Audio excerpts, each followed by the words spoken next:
Uh-huh. What are you gonna do?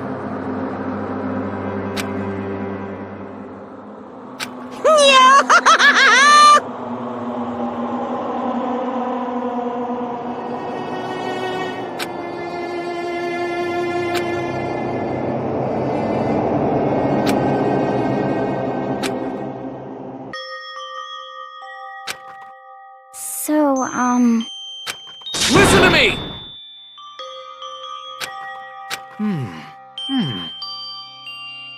Ha ha ha ha! Hey, come on!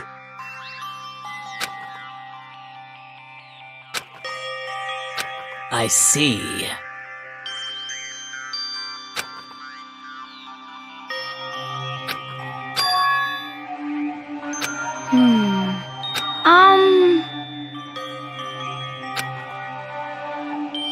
You got it!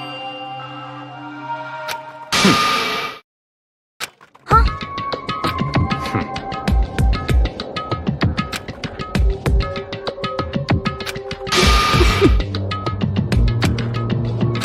Well...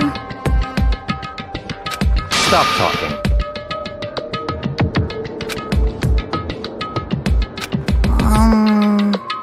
Are you okay with this?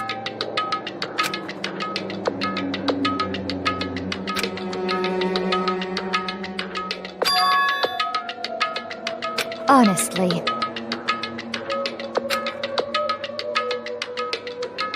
So then...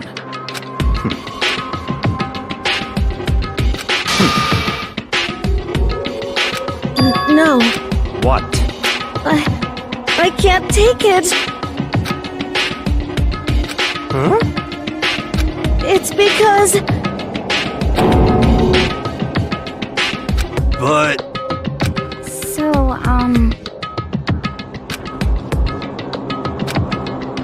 So it would seem.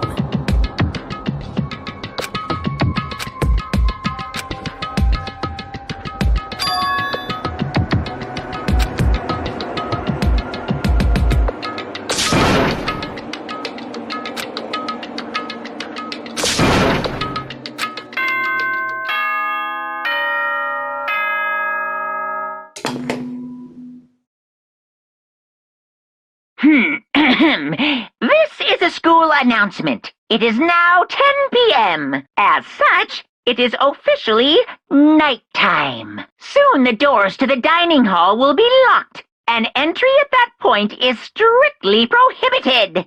Oh, and one other thing. It was totally obvious before that you were trying to make yourselves feel better and justify what you did. See you, don't see you, see you. That's about how much I can see you, even when you try to hide. Now pay attention and remember this well. The burden of judging others is a heavy one to bear. So be well aware of your actions. Order and stability rely on the sacrifice and responsibility of everyone. Okay then. Sweet dreams, everyone. Good night. Sleep tight.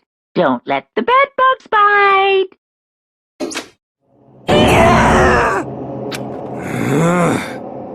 Don't fuck with me!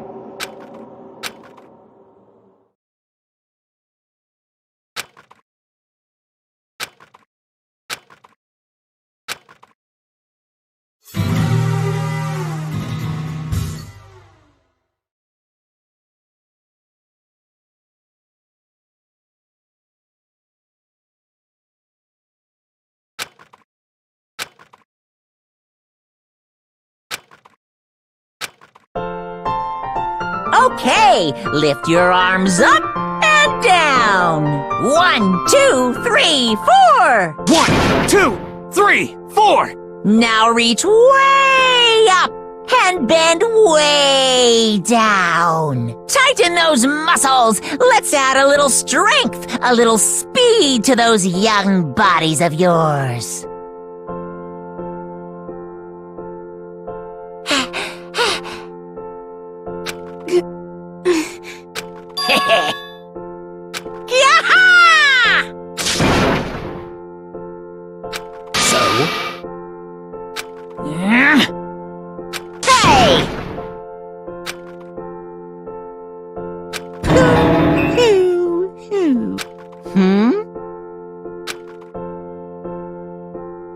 Hey,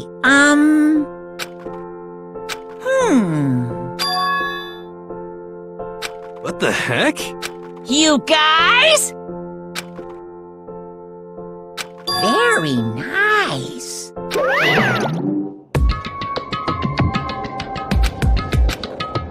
Could it be? I wonder about that. Piece of shit! Hey, You hear me?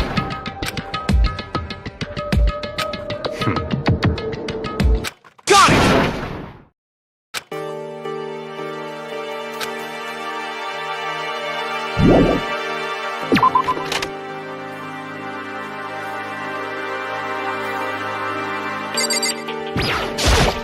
What the heck?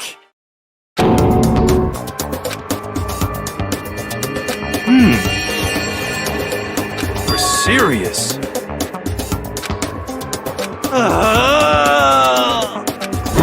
Let me up.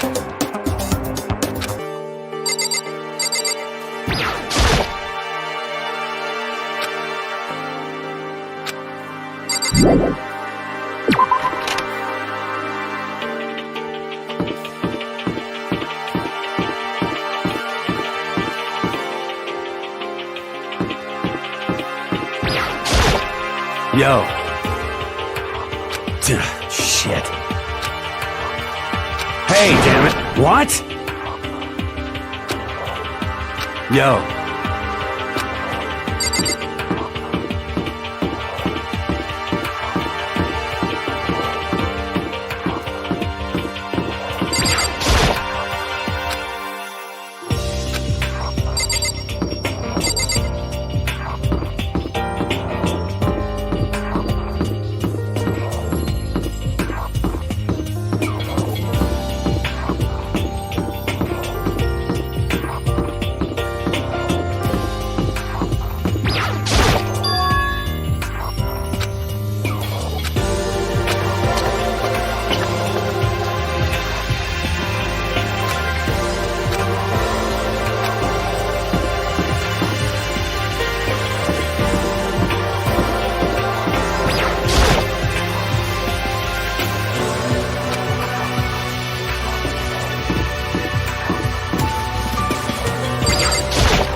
I see.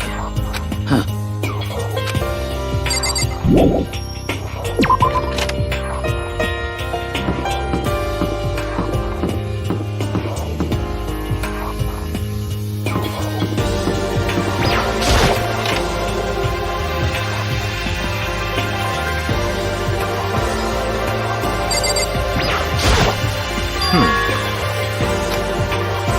Stop talking. Damnation!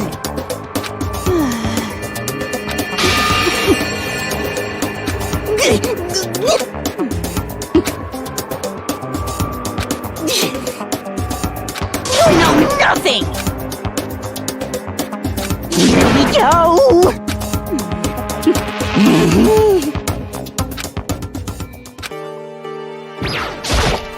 Whew.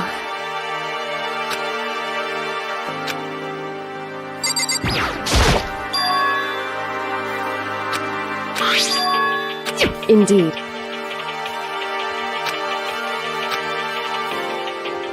Is that right?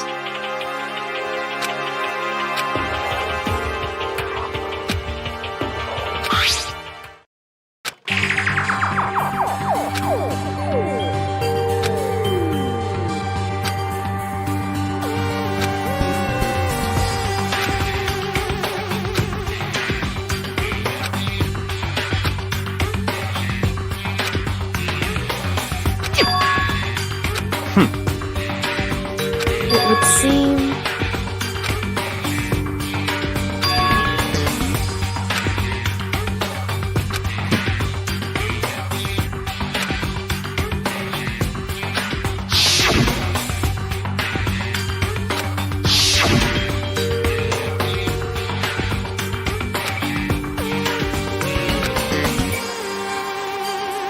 So, in other words,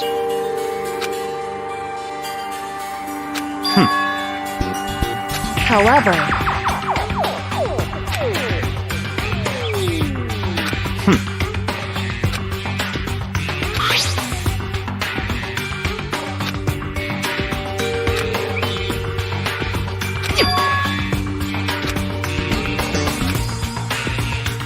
now, if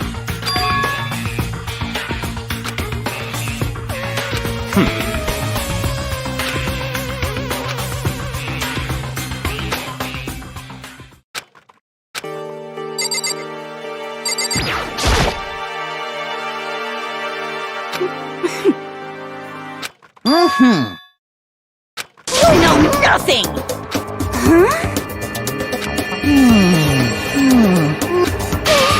What the heck?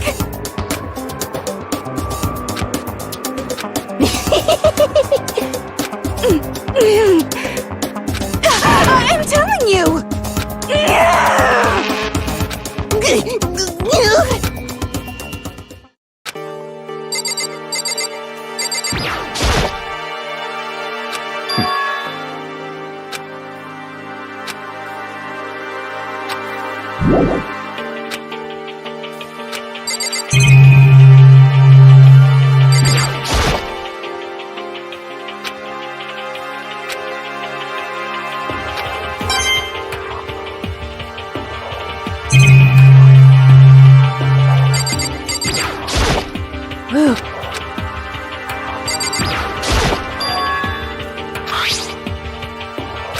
so...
Just a second!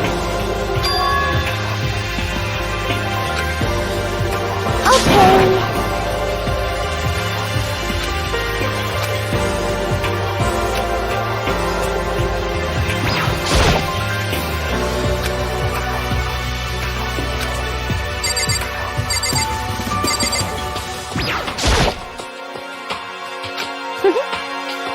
This is fine.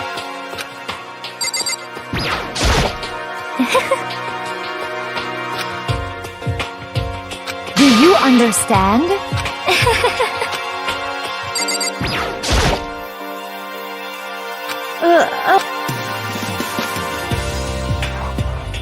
But...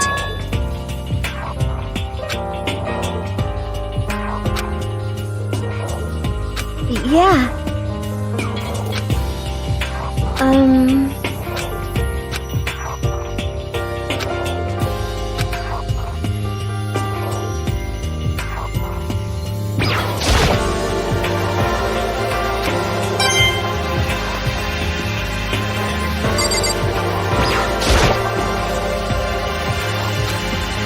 Yeah!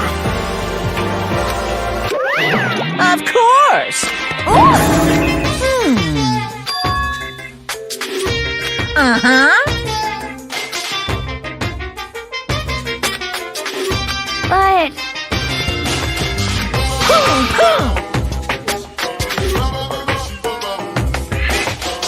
Yoo-hoo! Just a second.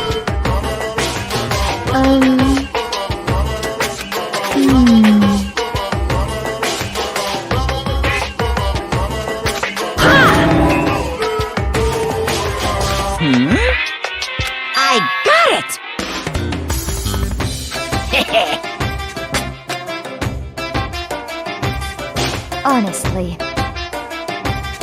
that okay? So, Of course!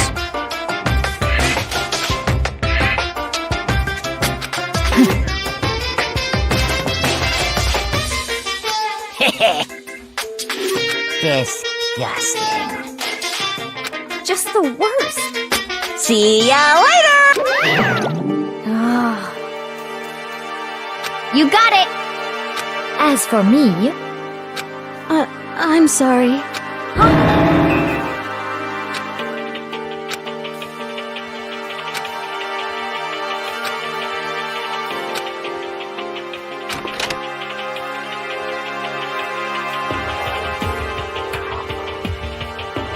Listen to me! Yes, indeed. Okay. Well, I see!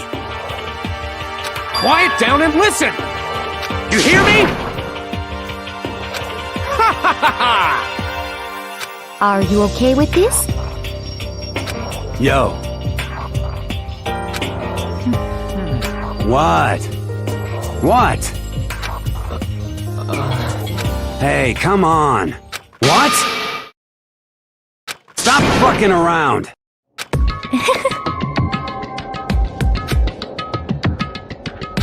You piece of...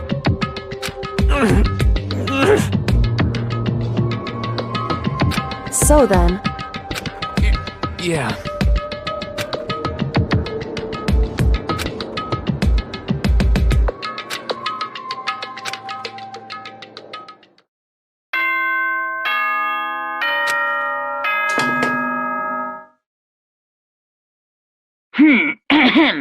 This is a school announcement. It is now 10 p.m.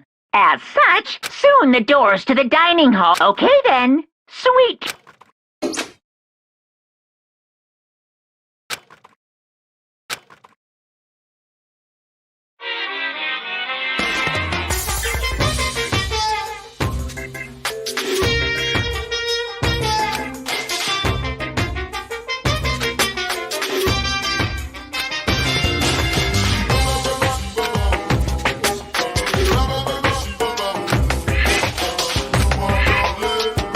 You see what I mean, right, Mr. Monokuma?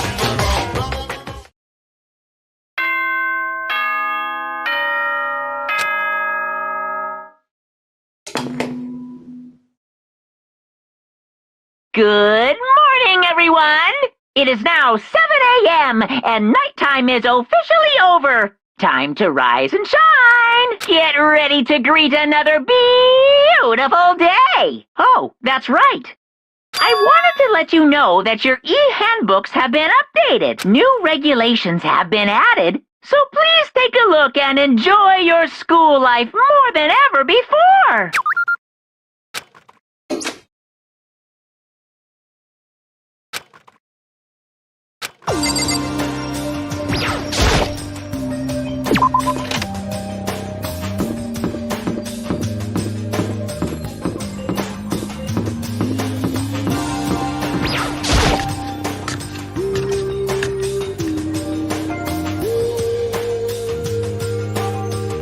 hey Makoto! Yo, yo, yo!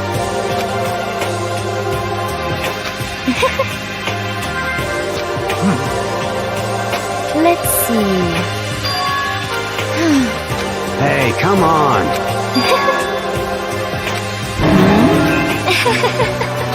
Well, let's see. This is fine. Oh.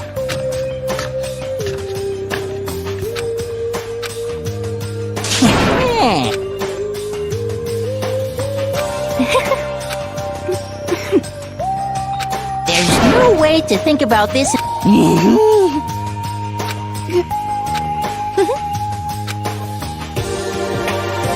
Oh,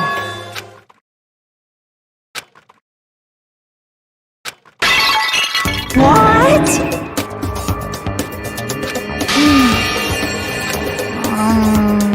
yes, indeed.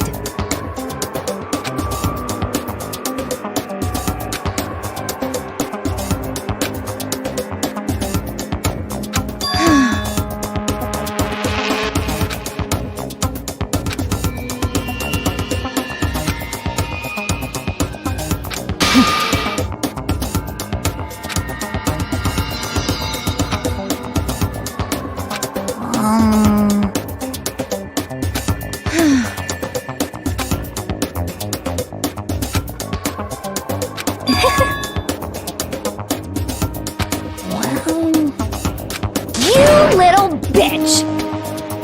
Say what?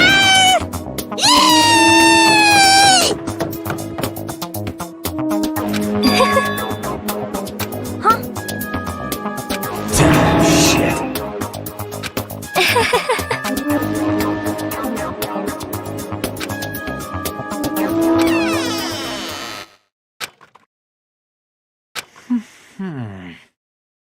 Huh?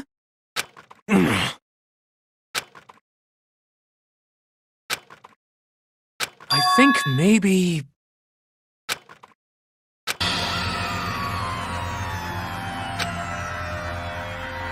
Listen to me!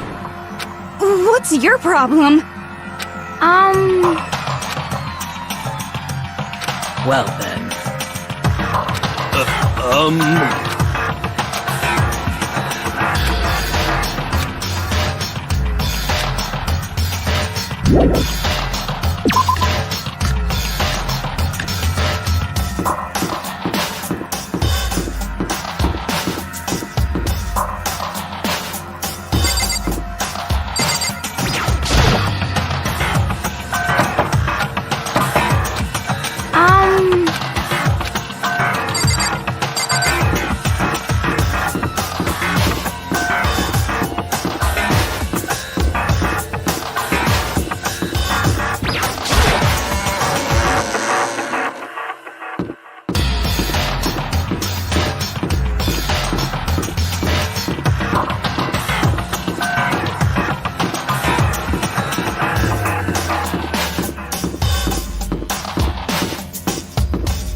Hey.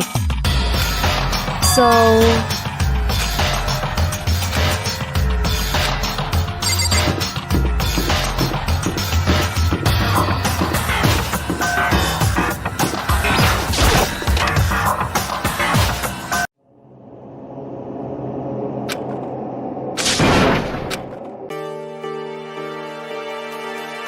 Hey, what are you doing? I'm fishing. What does it look like I'm doing? I'm trying to read, so if you could be quiet. Oh, sorry. Wait, no! What are you doing here? Everyone's super worried. We've all been looking for you. Who asked you to do that? Because we're all supposed to meet up in the morning and eat together. We made a promise. A promise? Can't I get a second's peace and quiet around here?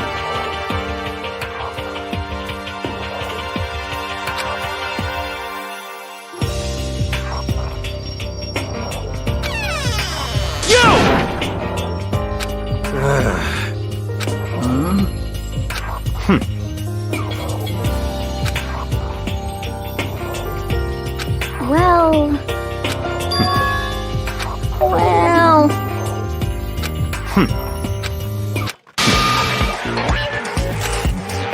Naturally.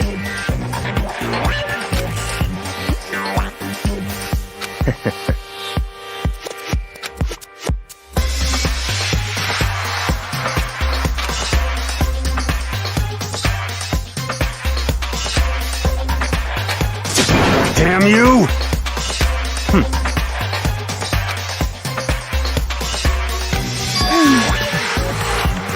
Are you okay with this?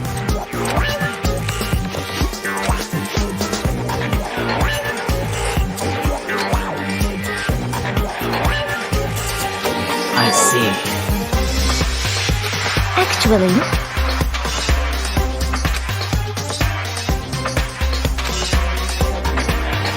Is that okay? So, in other words...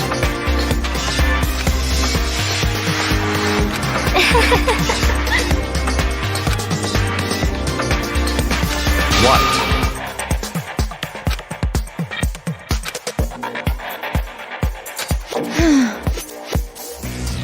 Naturally.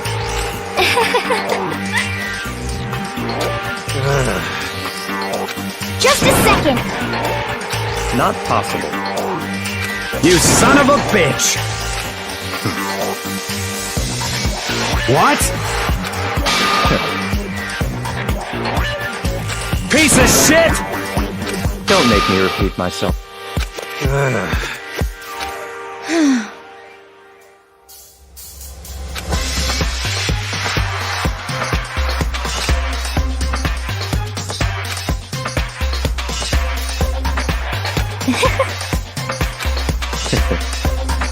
Isn't it wonderful?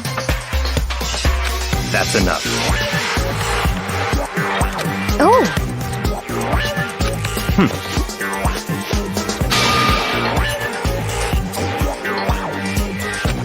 no. What? It's because... it's horrific. Huh? But... What? Come on. I'm sorry. Stop fucking around! Piece of shit! What? You son of a bitch! Just a second. Piece of shit!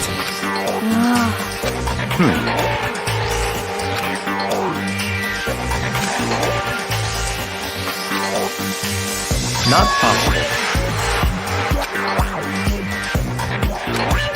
Shit. Goodbye.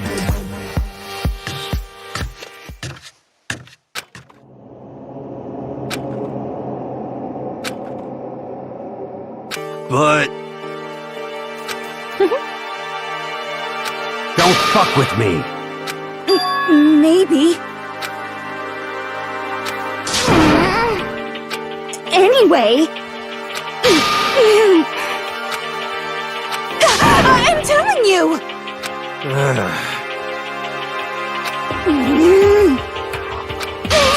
What the heck?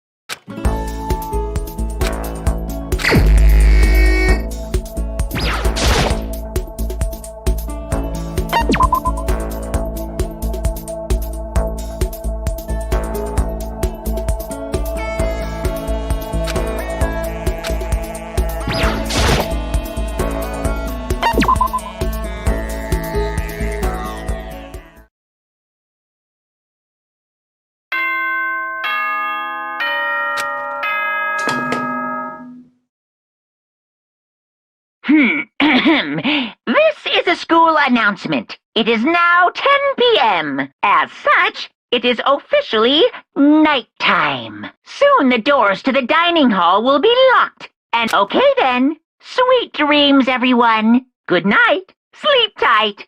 Don't let the bed bugs bite.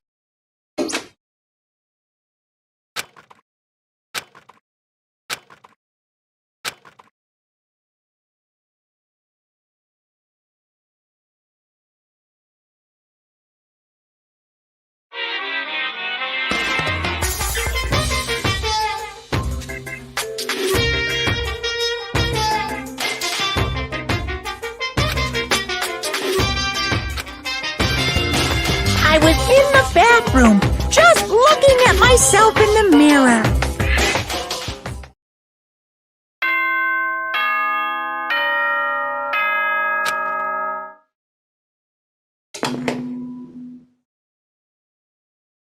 Good morning, everyone. Get ready to greet.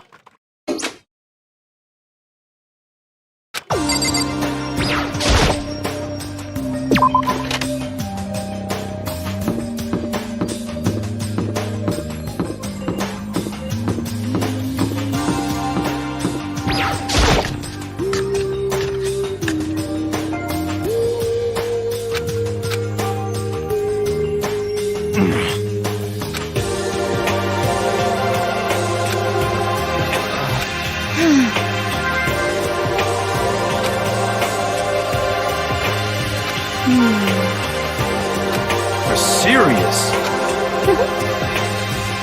You hear me? Shit.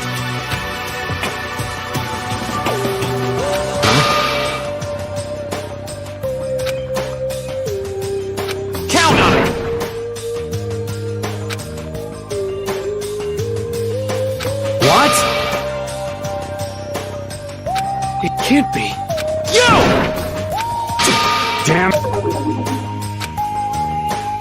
Oh.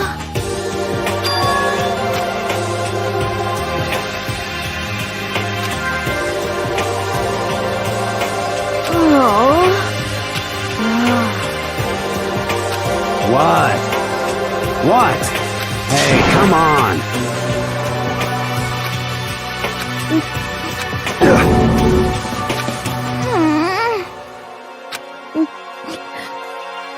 Hey, come on. Huh?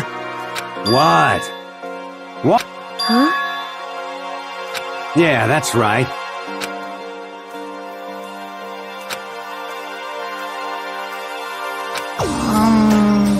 Yeah. That's true. Yo. Thank you.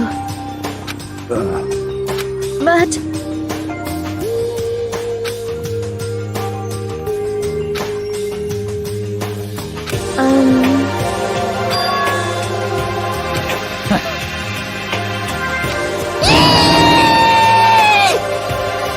Just a second!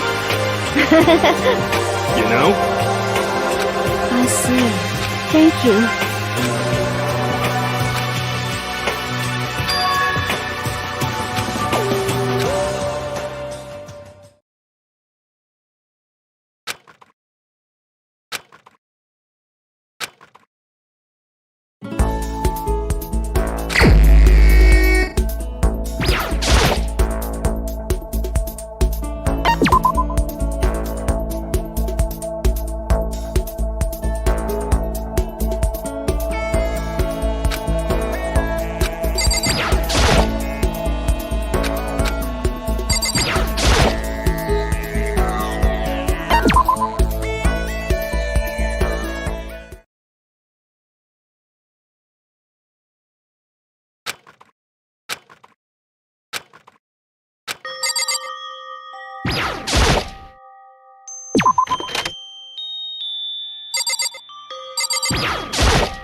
Listen to me! Hey, damn it. Hey, damn it.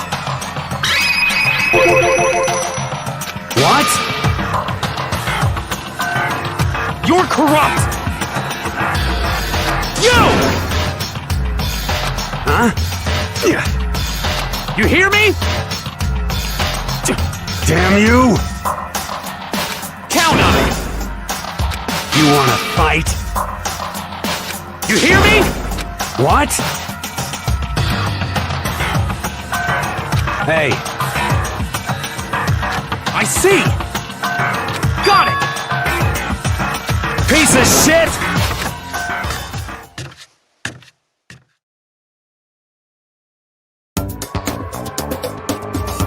Stop fucking around! You wanna throw down? You son of a bitch! Ridiculous! You wanna fight? Stop fucking around! Hey, Mondo, What, asshole? you can take off your uniform, you know? Go ahead. I won't judge. And you can shut the fuck up and mind your own business. I mean, look at you. Your face is all red. What are you, one of those goddamn hot spring monkeys? Just so happens, I was born with a red face. You don't have to act all big, man. Act, you say? I'm still plenty good to go. I'm so good, I could eat a steaming hot bowl of soup right now!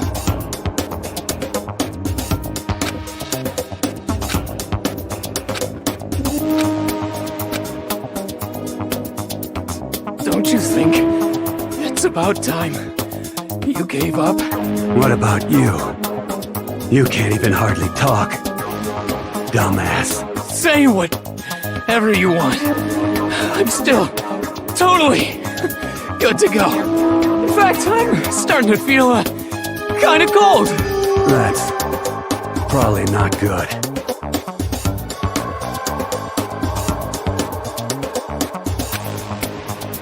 Shut up!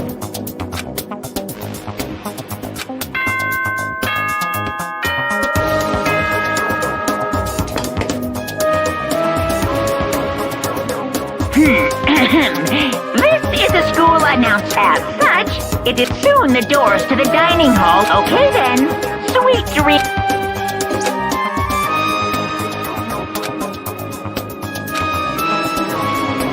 In a true competition, there's no such thing as a tie.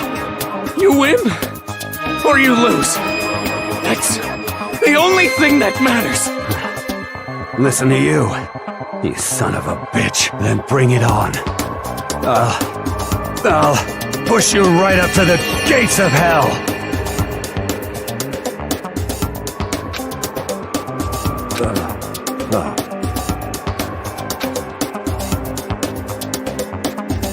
Ha ha ha!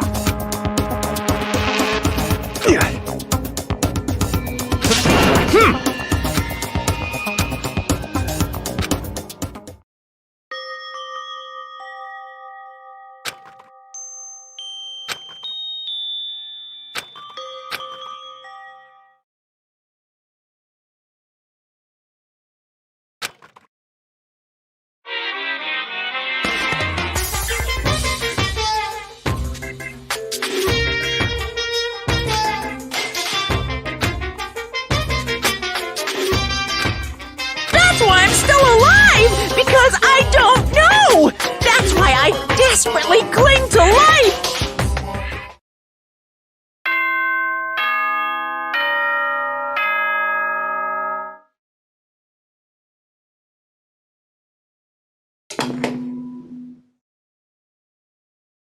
Good morning, everyone!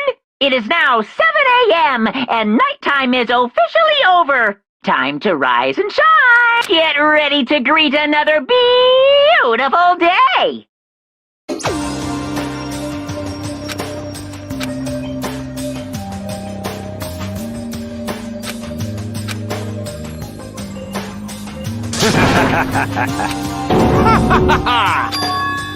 Yo,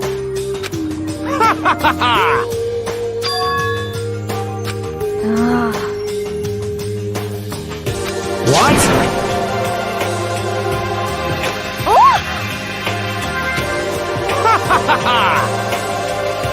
You hear me? Ain't that right? Without a doubt. Piece of shit! Got it! I see.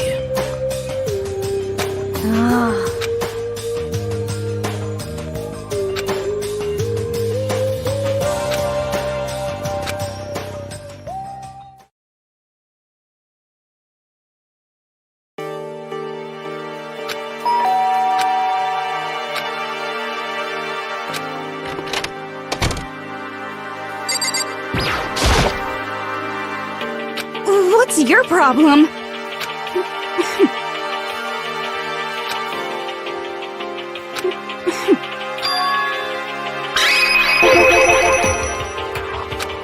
Well...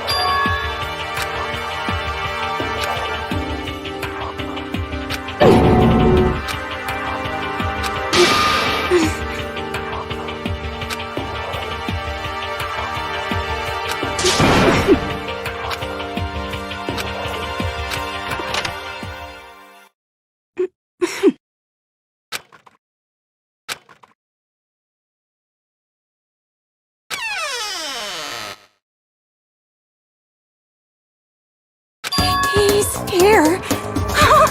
He's really here. Okay, Makoto, go talk to him. What? Stop being so loud. Just hurry up and go talk to him. You go talk to him if you want to so bad. I can't. I don't want to interrupt him.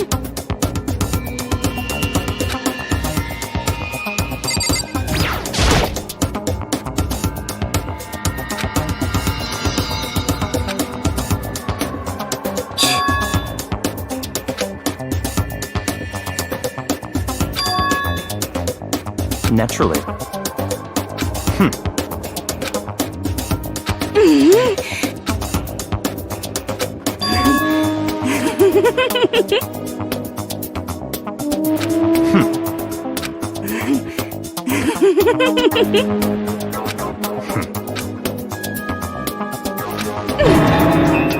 Don't make me repeat myself.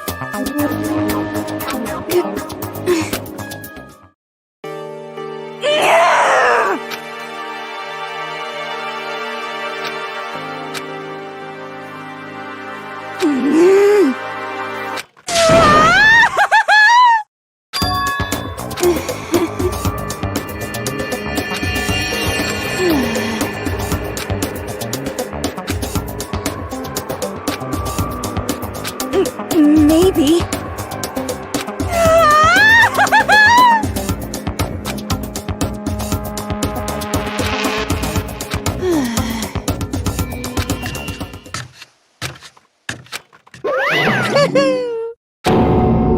Ba-bum, ba-bum.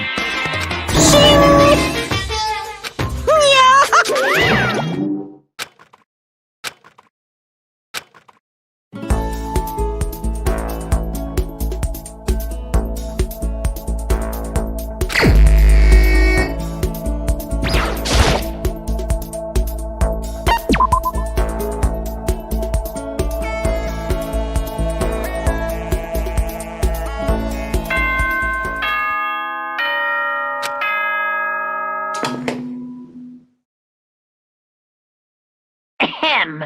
No.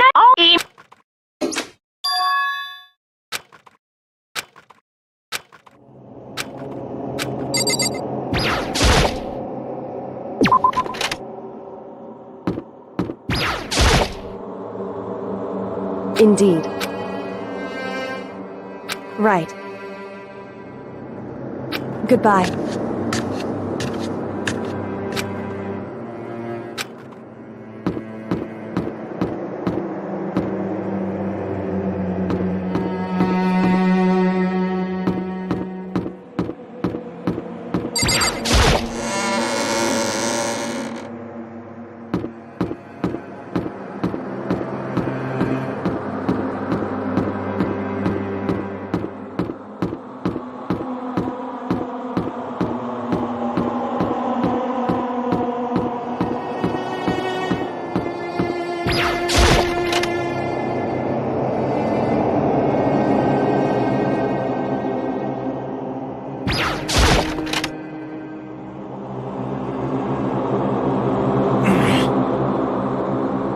Well,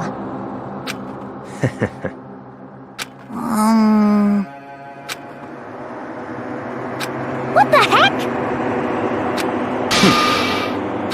huh?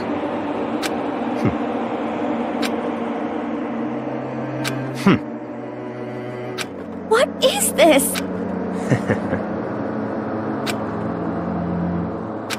Well, Huh? Certainly.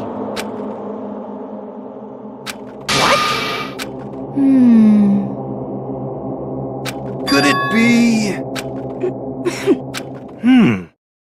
It's not like some occult mystery. Huh?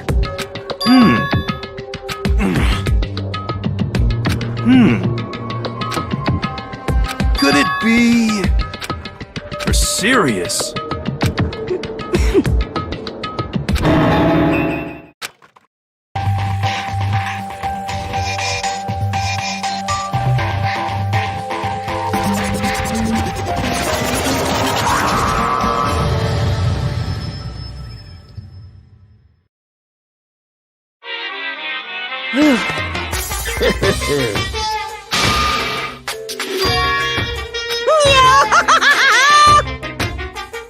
What? And? Say what? If you please.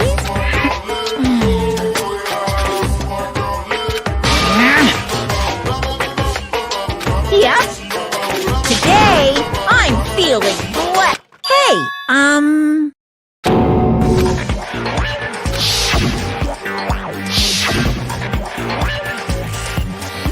Damn it! You hear me? Got it!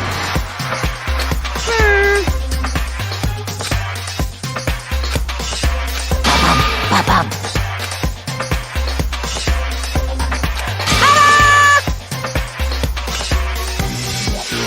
And those embarrassing memories and secrets are all contained in the envelopes I have right here. I'm going to hand them out now, so take a second to take a peek.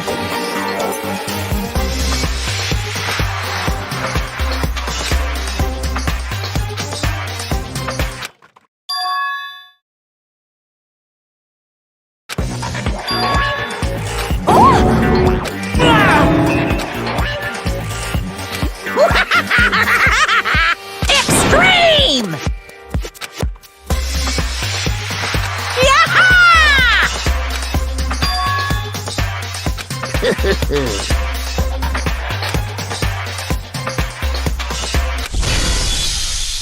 What? Count on it! This is kind of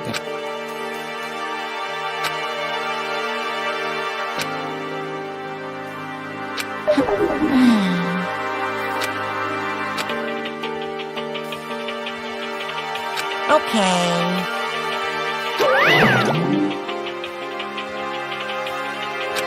So,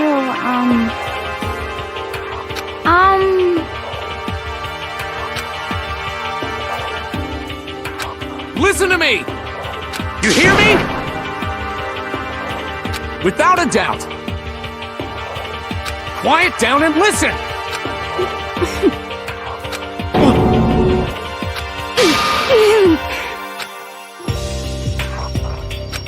as for me,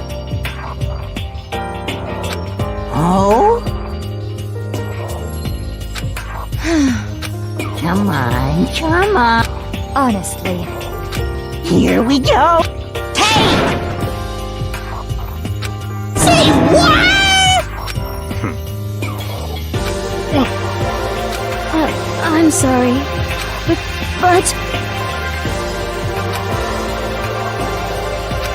so, That's true.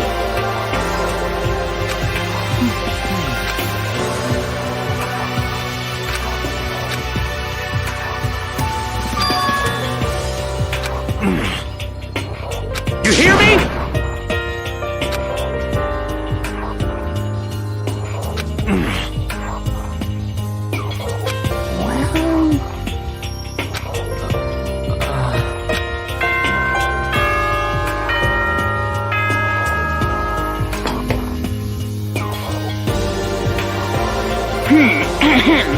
This is a school as such. Soon the doors to the... Okay then. So we... Of course.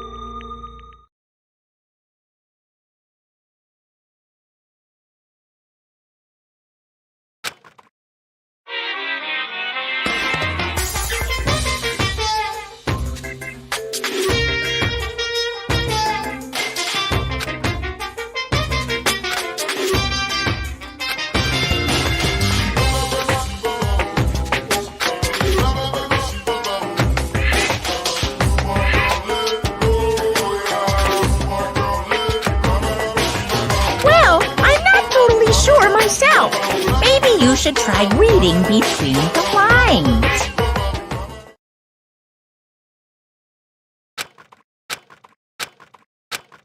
Good morning!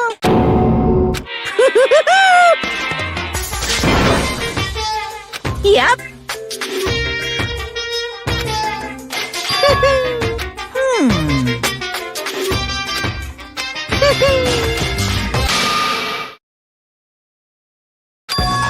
Say what?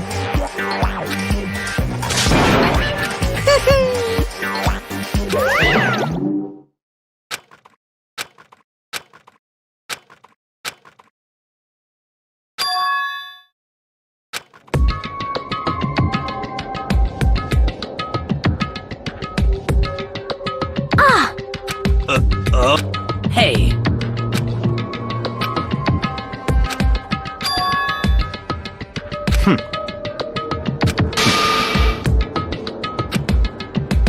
Perhaps.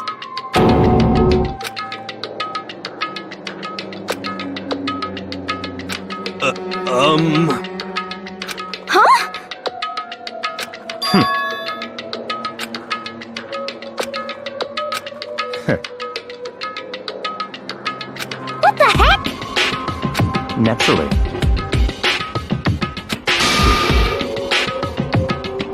Just the worst.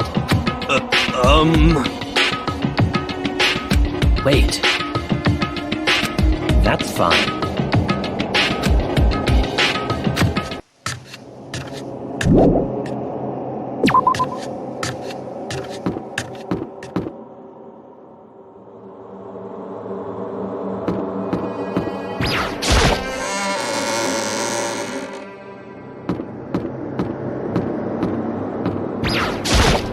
Yo! For serious?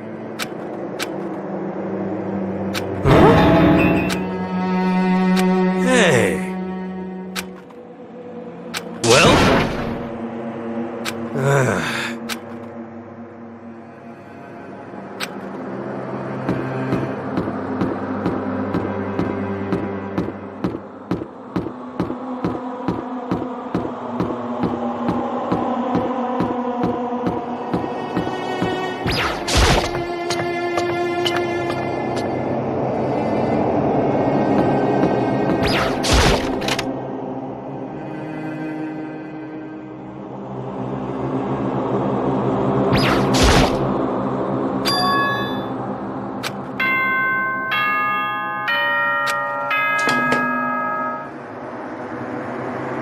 For this investigation, I have unlocked the doors.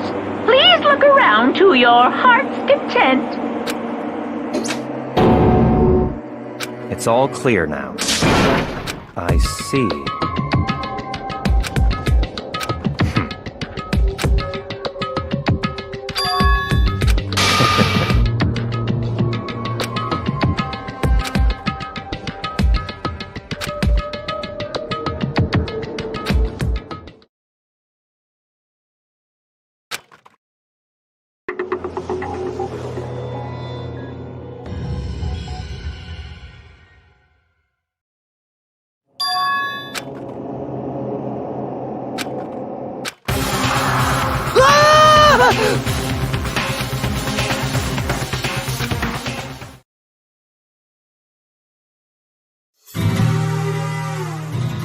Danganronpa.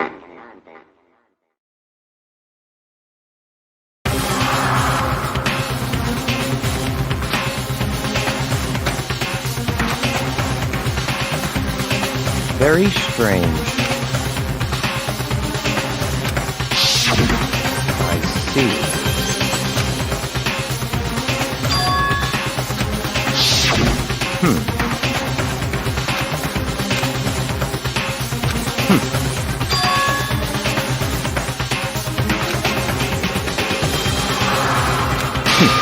Interesting.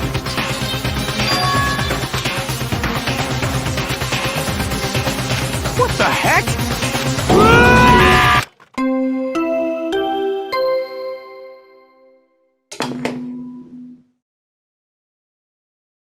A body body has been discovered. After a certain amount of time, which you may use however you like, the class trial will... What?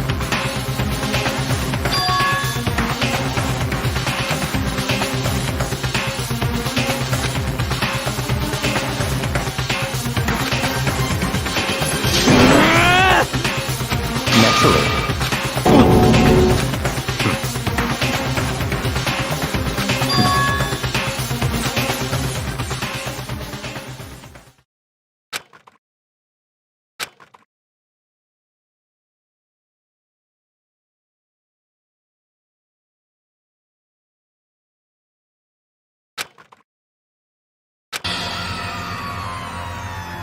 Damn!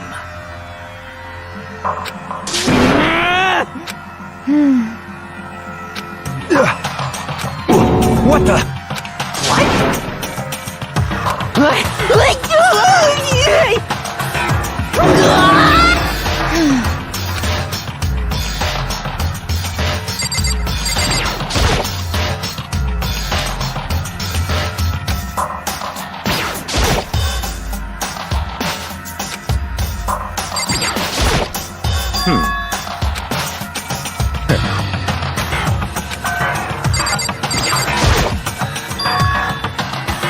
So...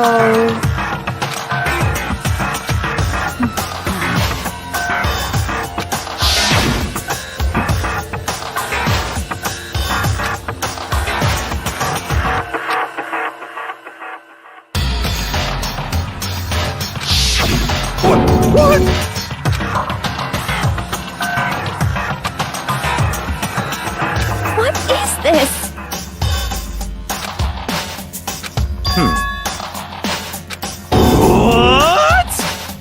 No way! Well.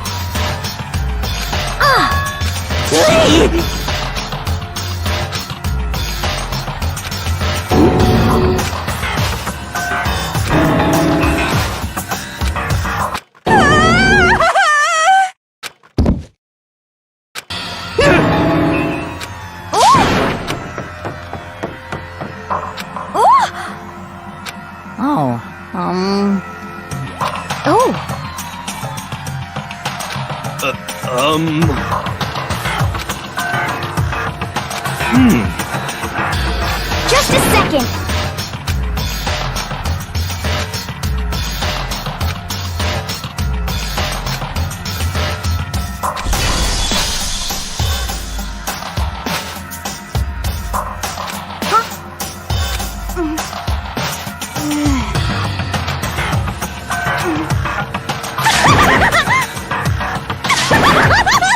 What the heck? Well...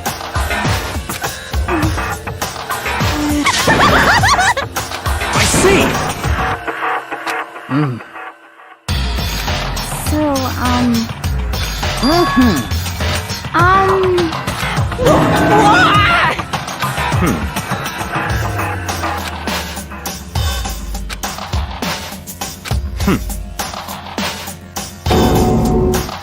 Don't make me repeat myself. Of course! Yoo-hoo!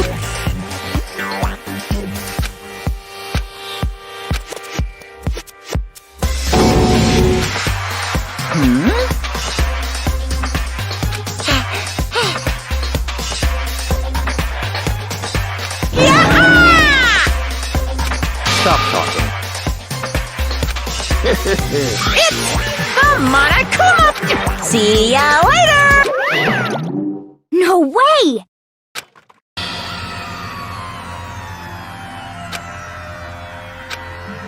Why? Oh! Help me! Hey! Such ignorance. Naturally.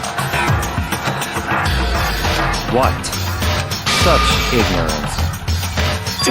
Damn you! Piece of shit! Calm down. Because... That's right. What? Hey! Hey!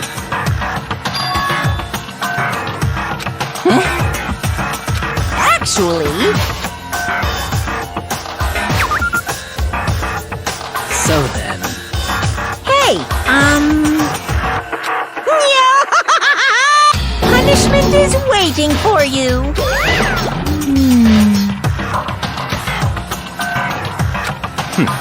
Interesting. You son of a bitch! So,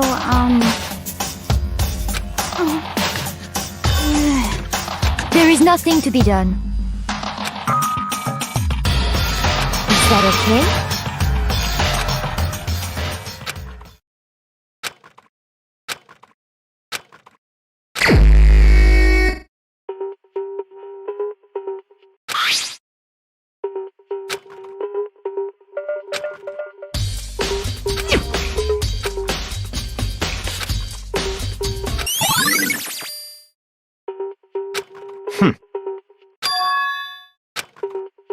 Naturally.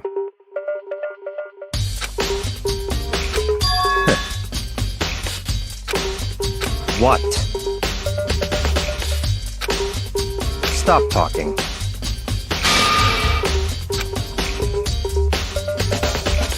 Let's go.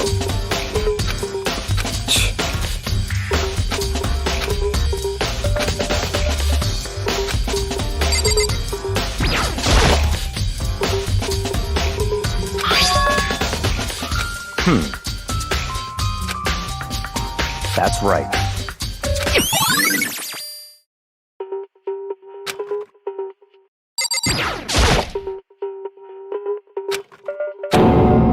Very strange. What?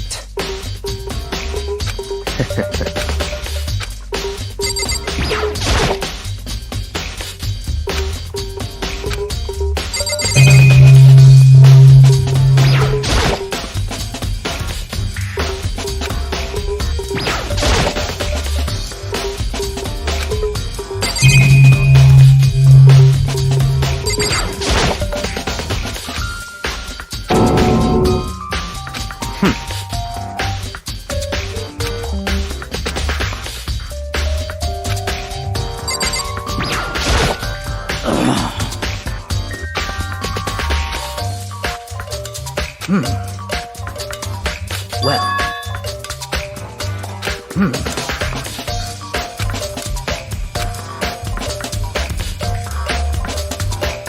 Perhaps.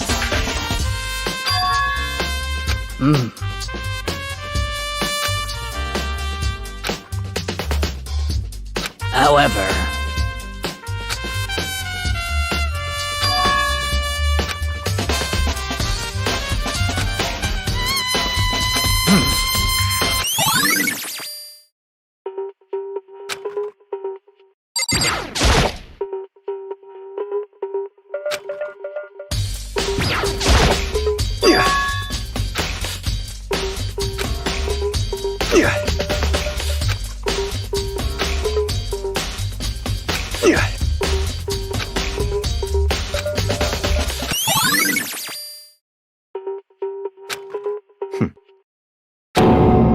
What? Let's go.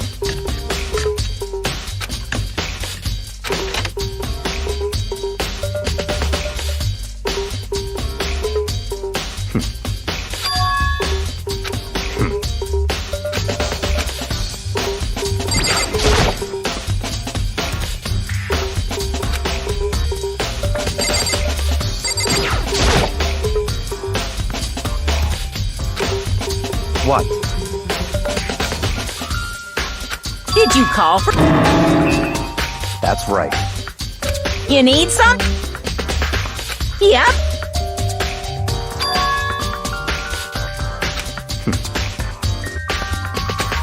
Unbelievable.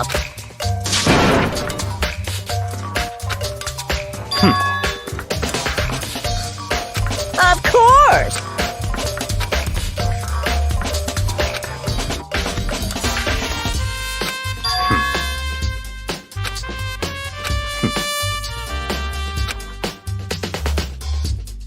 So, in other words, such ignorance.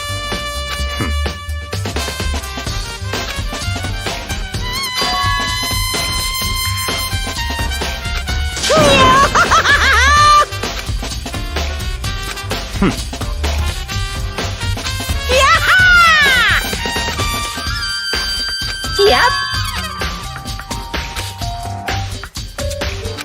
What?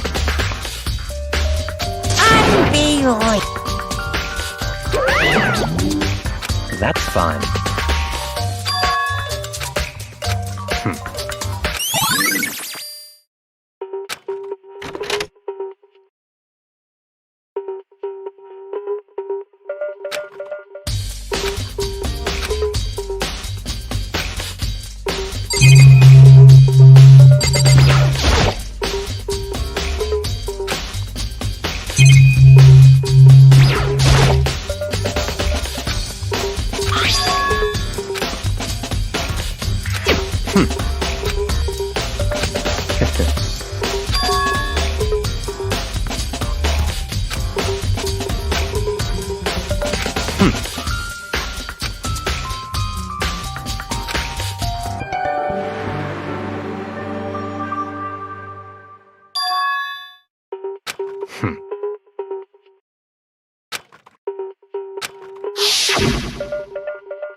What?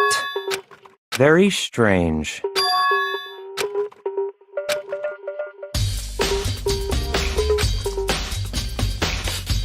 I see.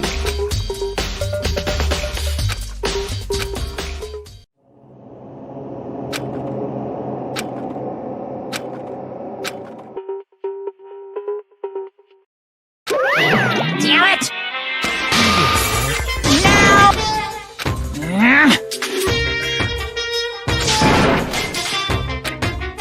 That's impossible!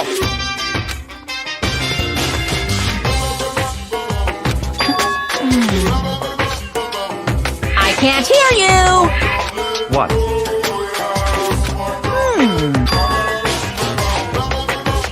What?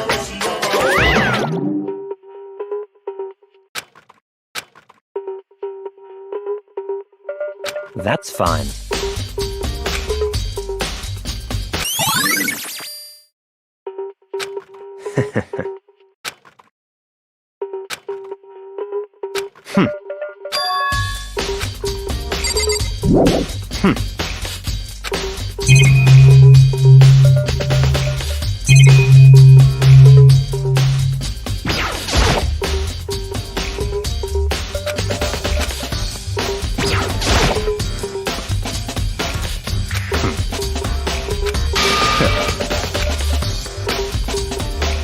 Don't make me repeat myself. What?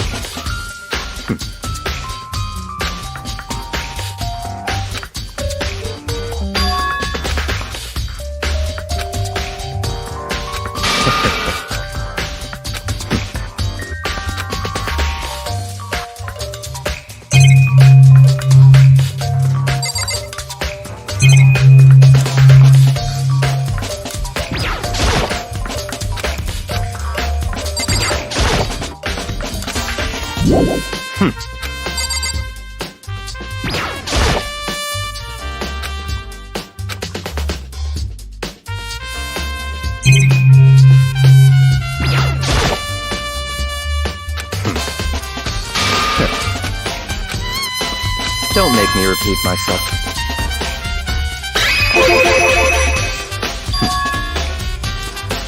It's all clear now.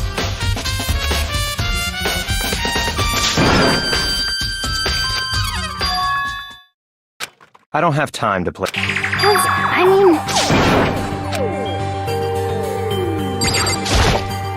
Please! I mean... Well... Very strange. Don't make me repeat my... Yeah! Let's go.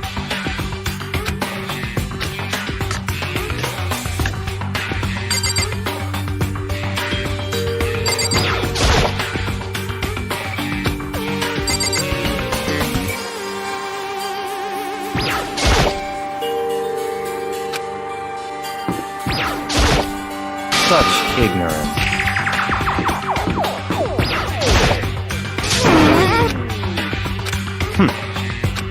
So,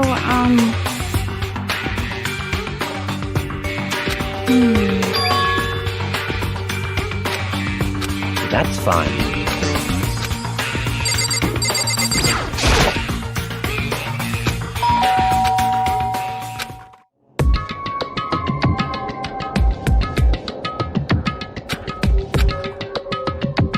What? Oh, nothing. It's just that Hina was really worried about you, holding yourself up in your room. Leave me alone. Yeah, sure thing. But could you open up just for a second? Won't allow it. Huh? Won't let Genocide Jack have control.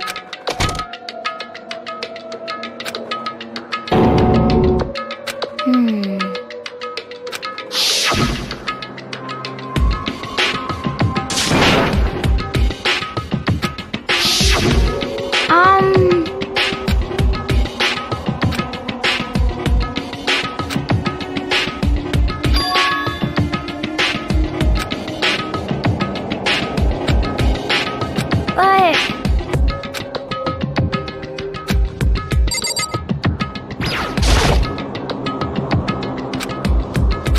That's fine.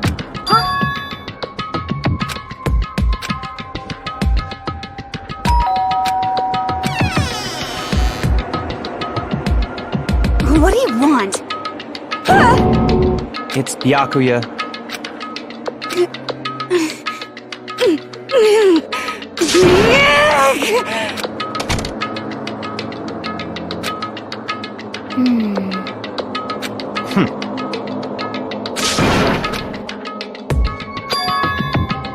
What?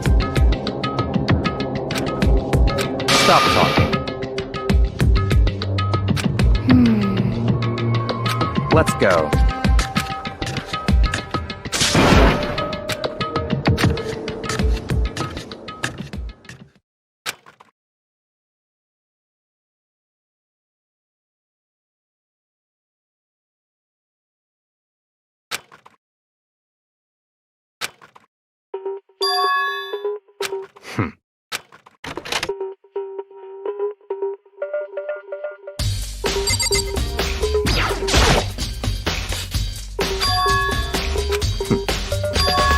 Let's go.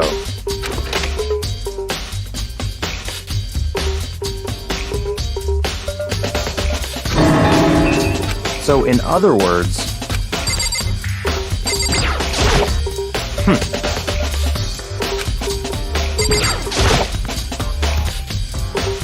That's enough.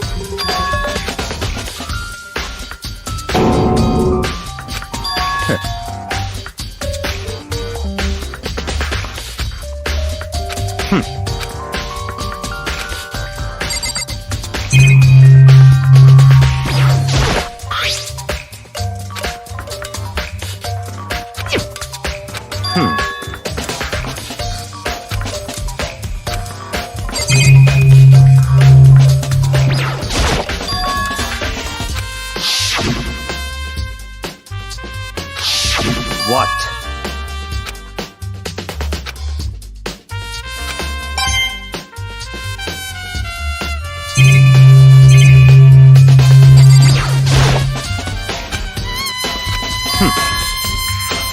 That's right.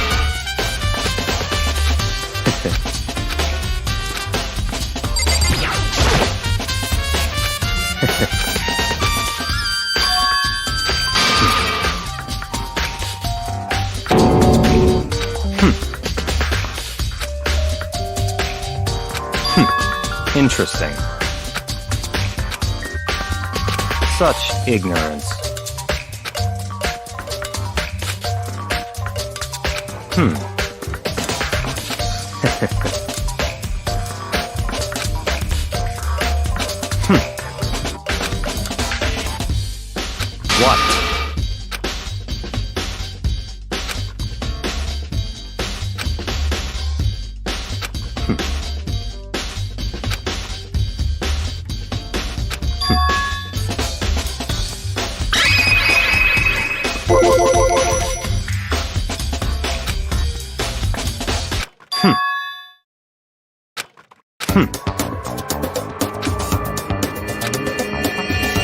So, in other words,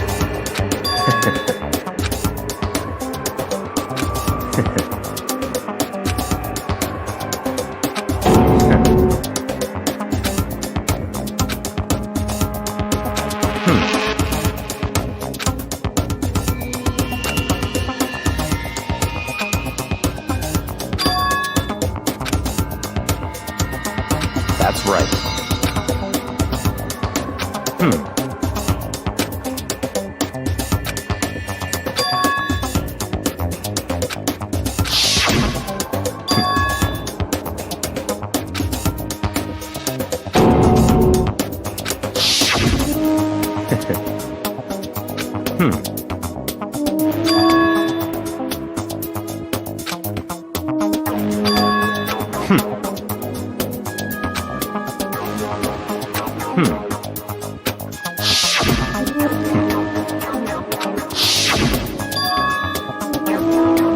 That's right. So, in other words,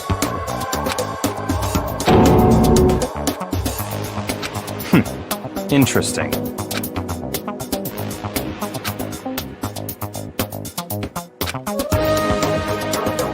Such ignorance.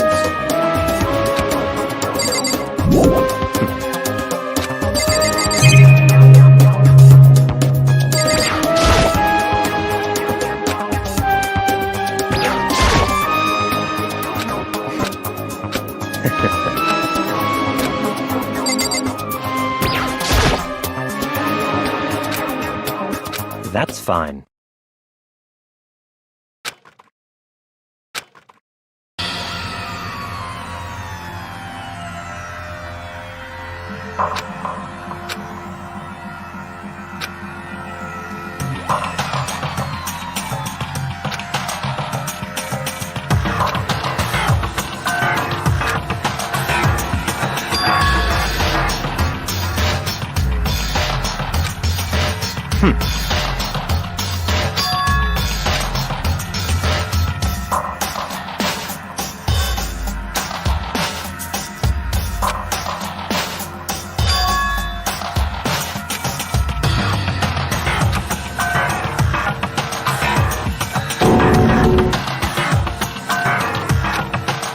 So, in other words,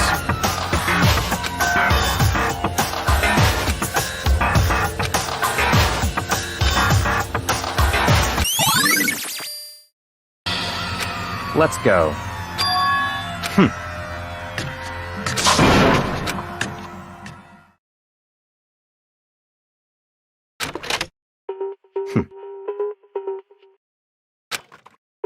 I don't have time to play with you. Goodbye.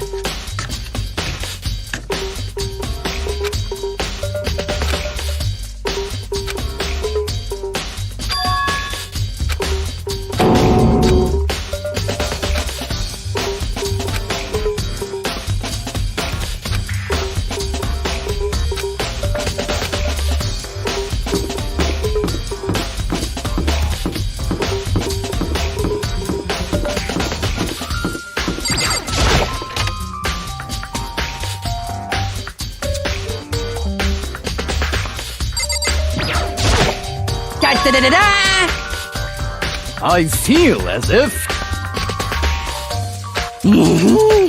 That's it! I'm sure of it!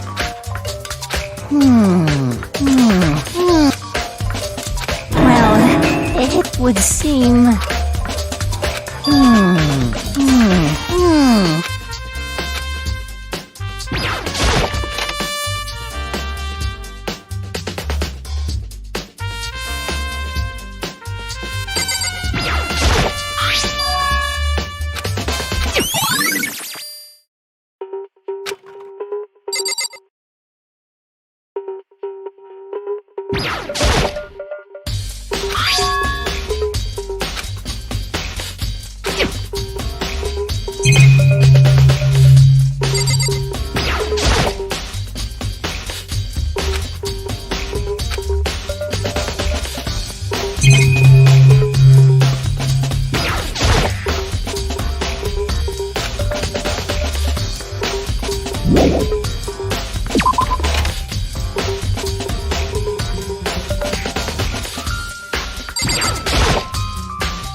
Indeed. However... Well... So then...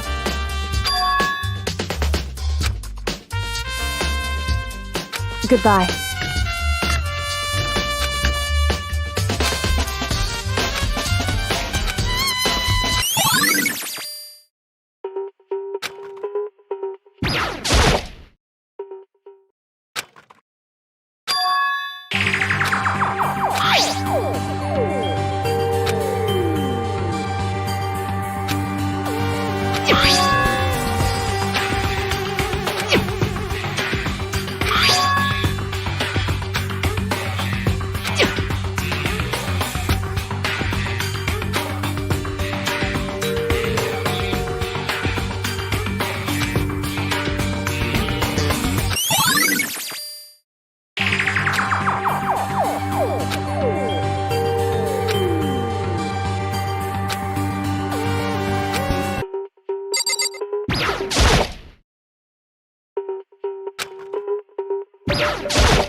Damn.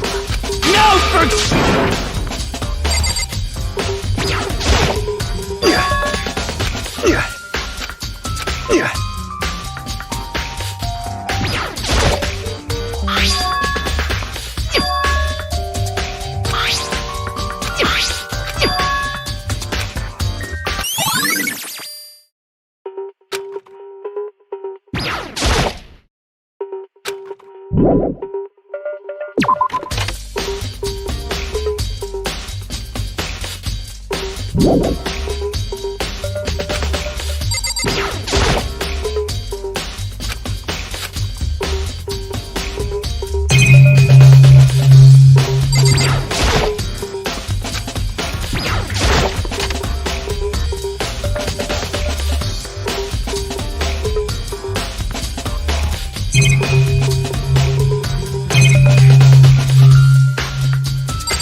course. I'm sorry. However...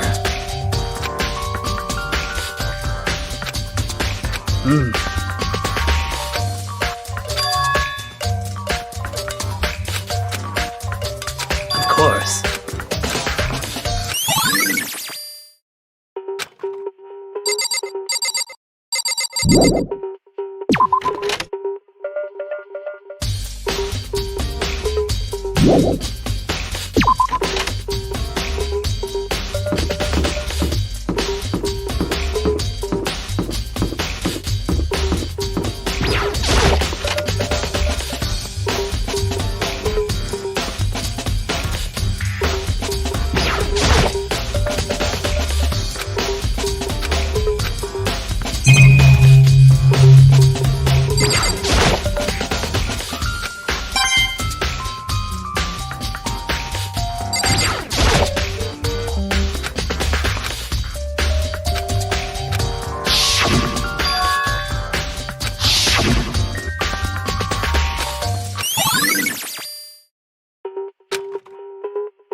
How unfortunate.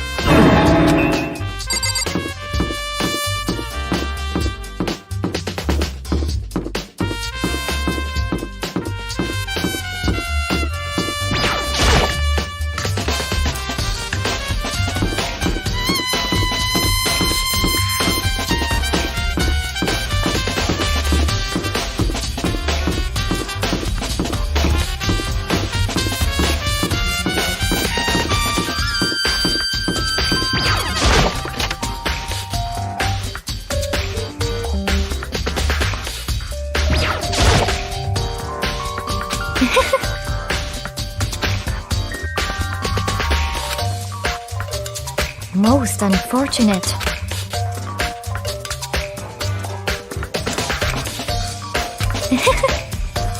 Actually, indeed. What are you doing out this late? Oh, I was just... Are you planning to go exercise, perhaps? What? How did you know? Because I can see a blue track jacket sticking out of that duffel bag you're carrying. Oh, you're right. Thanks. Well, I'd better get going. I'm kind of in a hurry.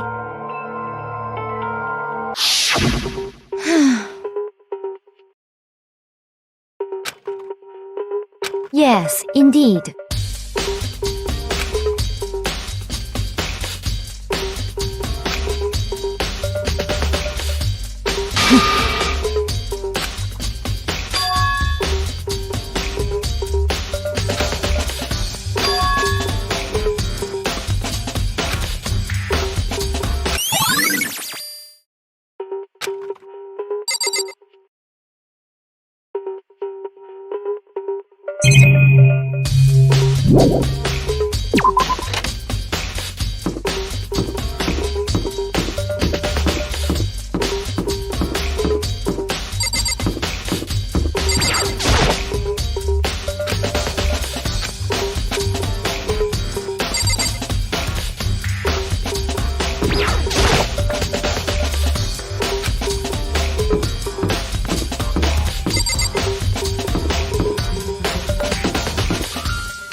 Huh? Oh!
I see. That's it.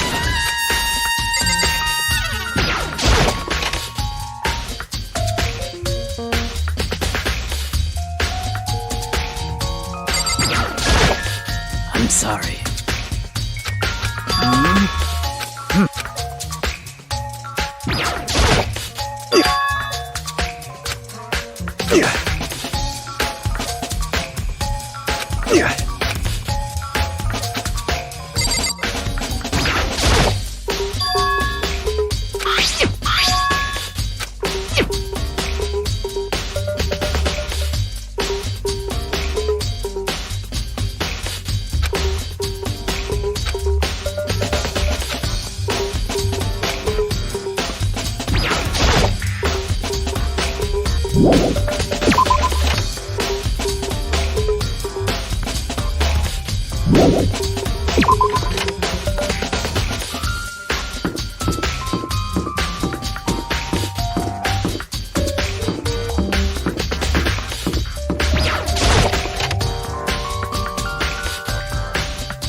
Oh.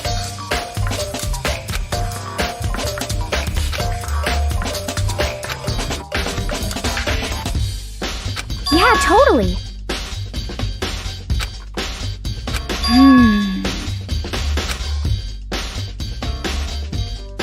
Ah!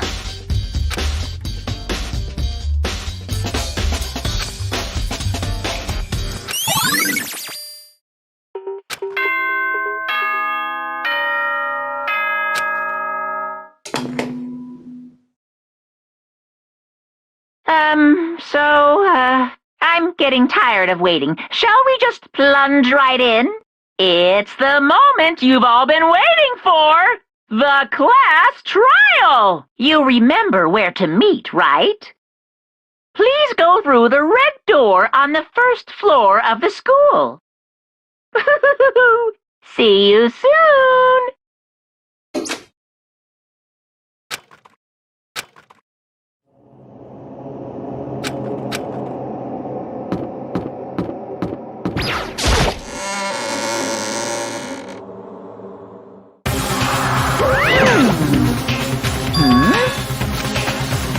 Yo. Come on! What are you gonna do?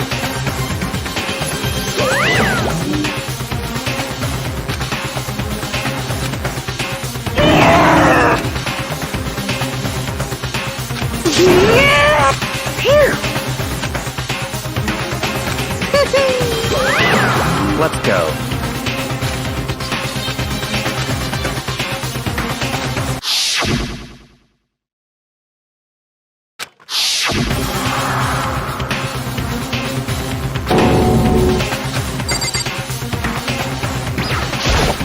Hey, come on.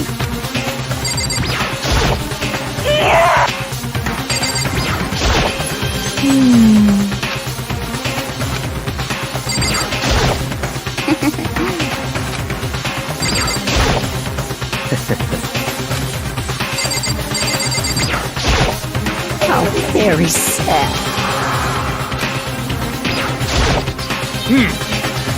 Count on it! Shall we go?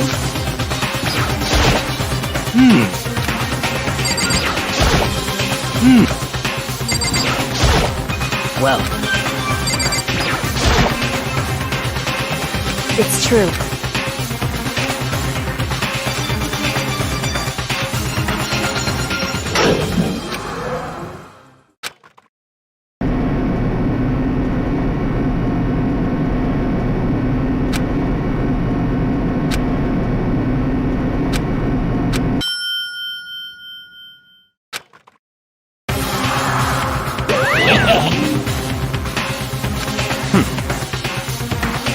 very nice. Well, thrills, chills, kill!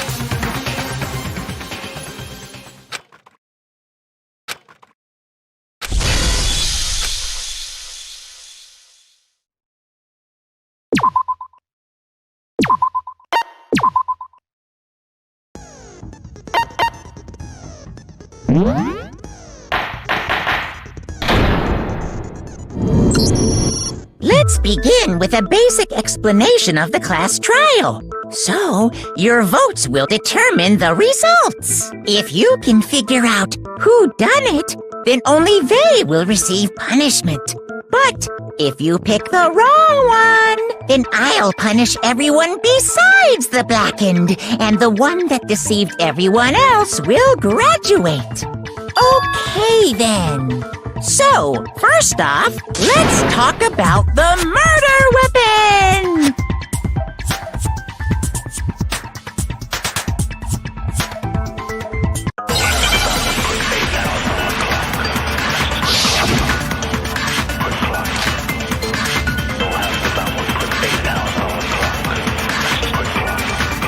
Chihiro's fatal injury.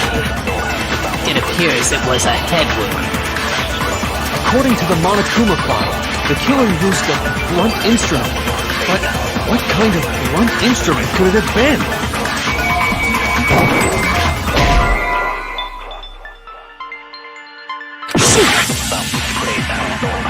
Chihiro's fatal injury. It appears it was a head wound. According to the Monokuma file, the killer used a blunt instrument. But what kind of blunt instrument could it have been? I bet it was an iron pipe. No, that's wrong!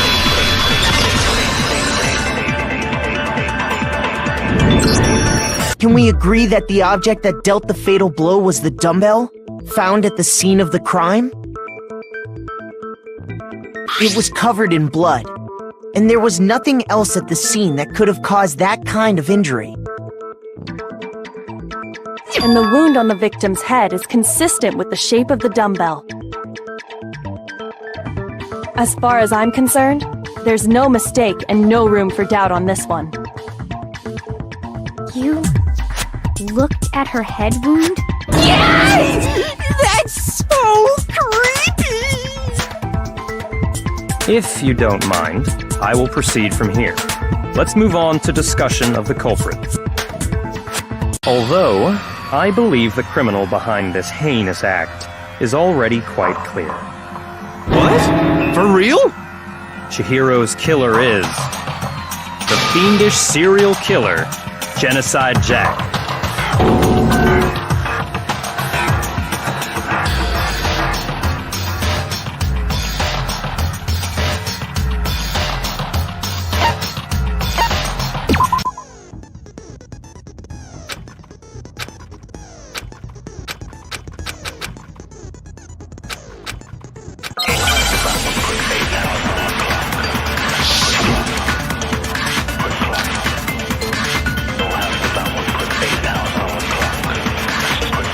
The culprit is Genocide Jack.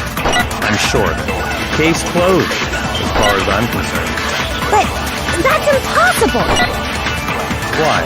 What makes it impossible? Well, I mean, come on! There's just no proof for it. Hey, so, speaking of Genocide Jack, I don't know who that is!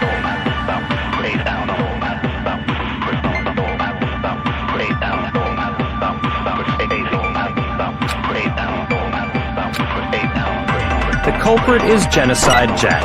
I'm sure of it. Case closed, as far as I'm concerned. But that's impossible! Why? What makes it impossible? Well, I mean, come on! There's just no proof for it. No, that's wrong!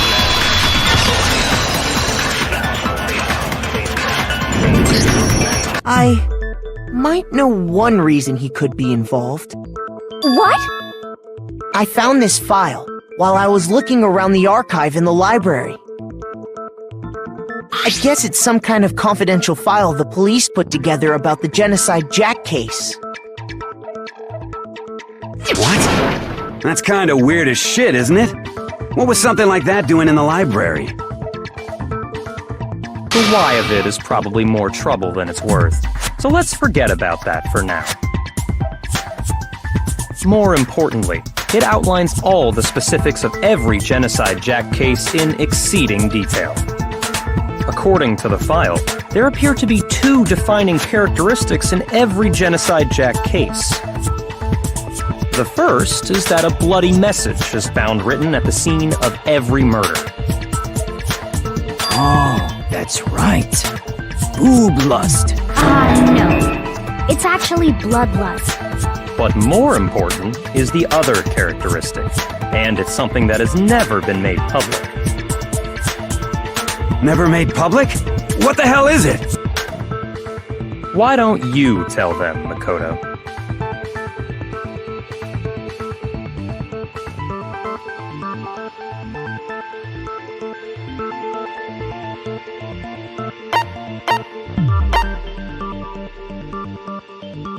I got it!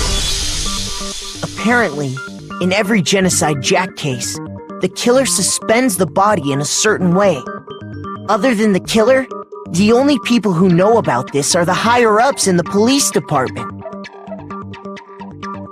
However, Chihiro was most definitely suspended in the same way. So, How did the culprit know about this when only high-level police officials were aware of it? There's only one logical answer I can think of. It's because the culprit in this case is the real Genocide Jack. No fucking way! You're saying Genocide Jack is one of us? Yes, in fact, it's Toko. What? Genocide Jack's true identity is Toko Fukawa. You lie! What? Hey, okay, wait, hold on a sec. Toko has, like, bloodophobia or whatever, remember? What kind of serial killer is afraid of blood? Is Toko Genocide Jack? The answer is yes and no. Another riddle? Man, why is this gotta be so complicated?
Is this really the end for all of us?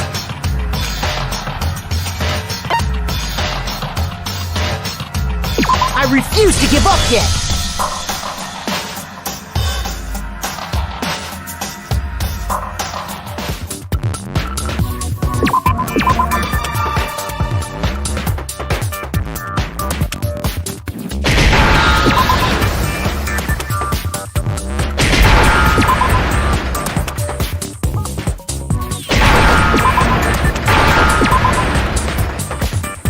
Now I understand! Is it because Genocide Jack has a split personality? Huh? I think I read that somewhere in the file, too. They thought that the suspect might have, what did they call it? Dissociative identity disorder. Oh, okay. But still, to go and say that about Miss Fukawa is... Perfectly acceptable. Toko's strange behavior after seeing the body is proof enough that she has a split personality.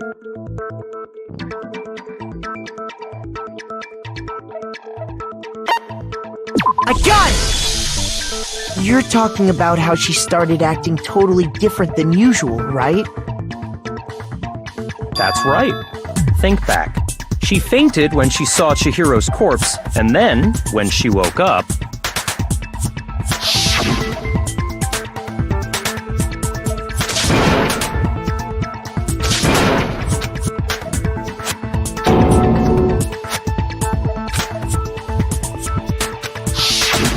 She was acting funny, that's for sure. That melancholy tone of hers completely disappeared. Don't go assigning adjectives to my tone without permission. Not to mention, once she regained consciousness and saw Chihiro's body again, she was utterly calm. In other words, within her is one personality that can't handle blood, and one that obviously can.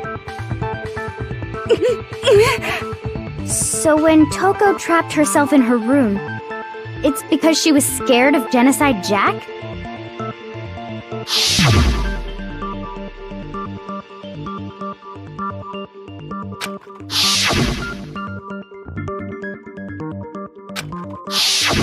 The reason she locked herself in her room wasn't to keep other people from getting in. It was to keep her other personality from getting out. What? Toko was afraid. Afraid of the murderous fiend inside of her. Of killing even more people. How? Yeah. How can you know all this? I do believe you misunderstood her. What she's trying to say isn't, how can you know all this? No. What she wants to know is, how could you tell them? Huh? Last night, just before Monokuma gave his motive speech, Toko and I had a strange conversation. She told me a most interesting story. She said a murderous fiend lived within her, and she was afraid it could appear and attack at any time. And that trepidation is what's caused her to have such a bleak attitude. Isn't that right, Toko? This is all a lie. Right, Toko? You said you wouldn't tell anyone. What? You promised! I can't believe you lied! You have only yourself to blame. You came to me with your tragic little story. I didn't ask you to. This is the real world, not some romantic fantasy fairy tale. Besides, you broke your promise first. You said that as long as you were here, no matter what, you wouldn't let Genocide Jack kill anyone. But in spite of that promise,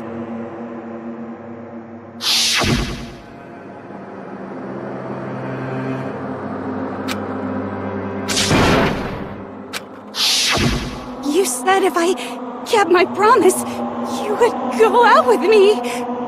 That's the only reason I promised.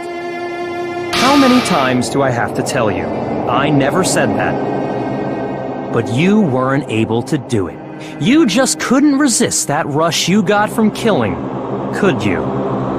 I tried. I swear I tried to control it, but... But your efforts were useless. What a disappointment. I hate you. Well, the opening act is nearly finished. All that's left is to hear from the person in question directly. The person you don't mean...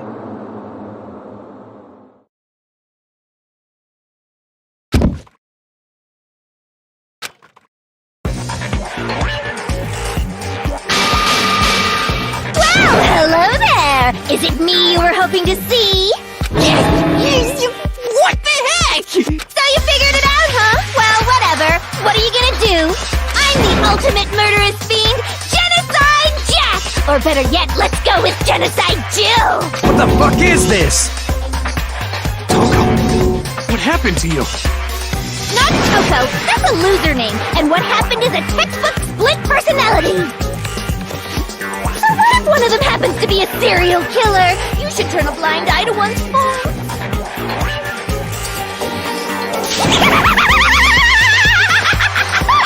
So intense. Like they say, sound in murderous mind, sound in murderous body. This one is so different from the one we've come to know. Yes, well, the world is composed of a front and a back, you know. Just like how every inning has a top and a bottom, or how in the depths of every truth lives a little lie. Behind every dark and gloomy soul lives another that shines as bright as the sun!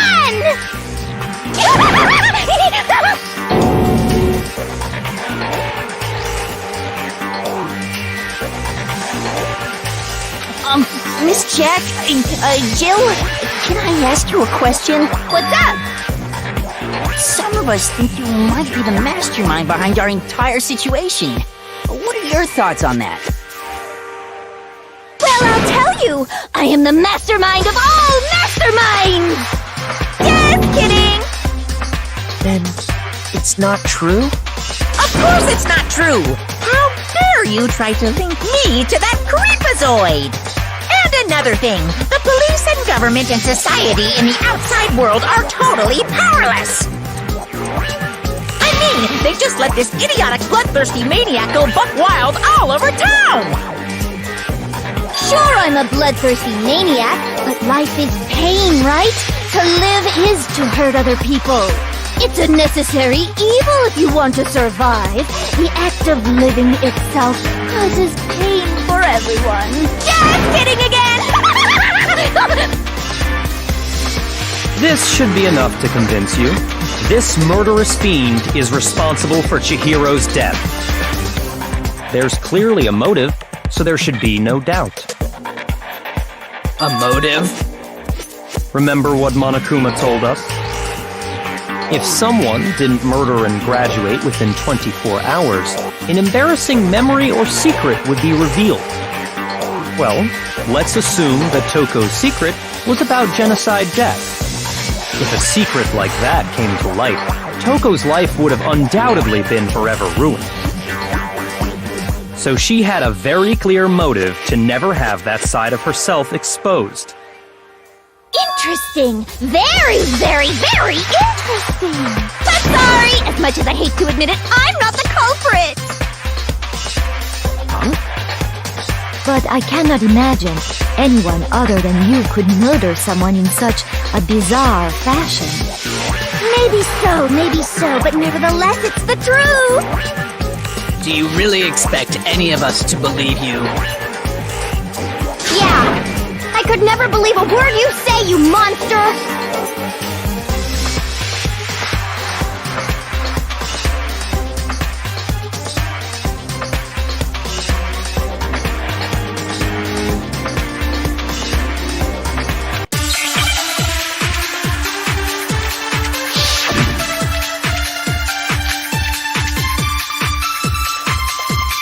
Sorry, but I didn't kill anyone! You say that, but do you really expect any of us to believe it? Perhaps if you had an alibi, that would change things. Oh, an alibi, huh? Now we're talking! When you compare your past murders to this incident, the modus operandi matches completely. No, it's wrong!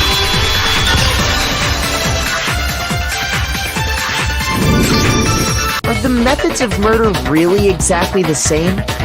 I'm not so sure about that. I think there's a slight difference between the Genocide Jack cases and this one. Huh? How's it any different? Uh-oh, you don't know? Well then, human garbage, let me tell you! I murder with passion and conviction. I consider myself a professional, and I have a very particular way of doing things. Imagine you go to a fancy Italian restaurant. They're very picky about the noodles, the sauce, everything. But what happened to Chihiro? It'd be like if that same Italian restaurant started using ragu or Chef Boyardee.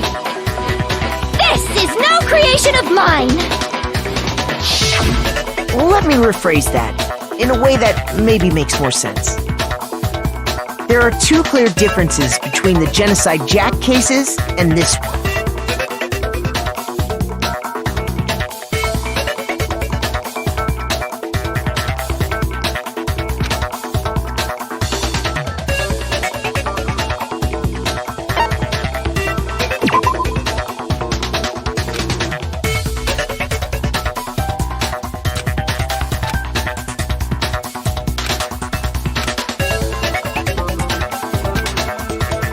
Shoot!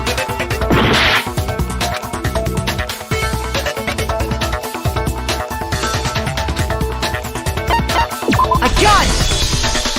For one, the cause of death is different. In the Genocide Jack murders, all the victims were killed the same way. According to the case file, they were all apparently killed with a pair of scissors. But Chihiro died from a blow to the head, right? Ah, yes! The Dante is remarkably different from the other murders. Wouldn't it be strange for someone who kills the same way without fail to suddenly change their method? And there's more. One more conflicting detail. That's right! In my recipe of murder, if the bloody message is the tortellini, then the arrangement of the body would be the pesto sauce! Could you please stop comparing killing people to cooking? So, are you saying the other difference has to do with how the body was arranged?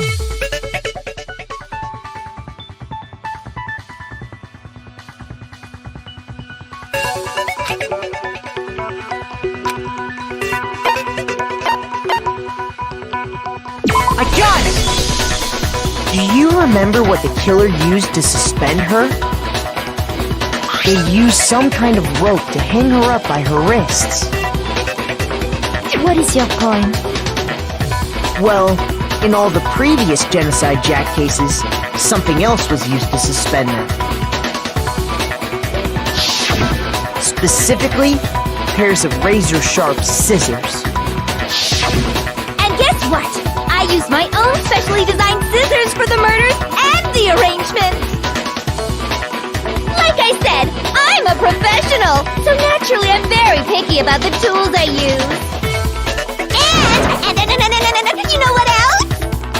Big Mac said there's two differences, but he's wrong. Big Mac? Are you referring to me? Listen up, Big Mac! There's actually one more difference! Huh? My word, you really didn't notice? Take a look at who the victims were in each Genocide Jack case! There's a pattern there, just waiting to be discovered. A pattern?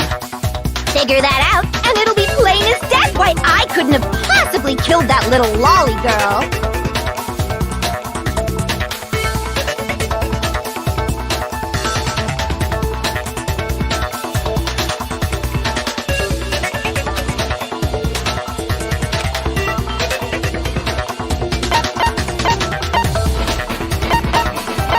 I got it! Is it because Chihiro was a girl? Bingo! Bullseye! Right on the money! What are you talking about? In all the Genocide Jack cases, all the victims had something in common.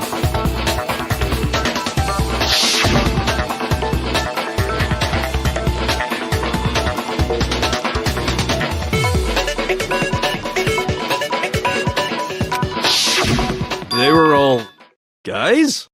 That's right! The people I kill with such passion and conviction are all adorable little men! I can't believe I said it! I'm so embarrassed! The hell is wrong with you? I can't help it! I'm just a full-throttle boy-on-boy fangirl, and the mopey side of me just hates it. But now I'm on the fast track to becoming a full-fledged fan madam! So since Chihiro was a girl and not an adorable little man, you wouldn't kill her? Would an Italian chef suddenly start making ramen just because they're both noodles? Don't be stupid. I have too much passion and conviction to cross that line. That's the absolute reality of the one and only. We get it. You've clearly explained your hobby and your philosophy. But that's not all there is to it. It's a different matter entirely, when you're forced to kill in order to survive. Quiet, lowly cur! Lowly? Cur? I would never kill for a reason as petty as mere survival. And if by some fluke I did kill to survive, why would I bother with the message and arrangement? It'd make me the obvious suspect! That does make some amount of sense. Plus, whatever reason I have for killing, I would never leave out my prized scissors. Who would go out of their way to use a big, stupid, heavy dumbbell?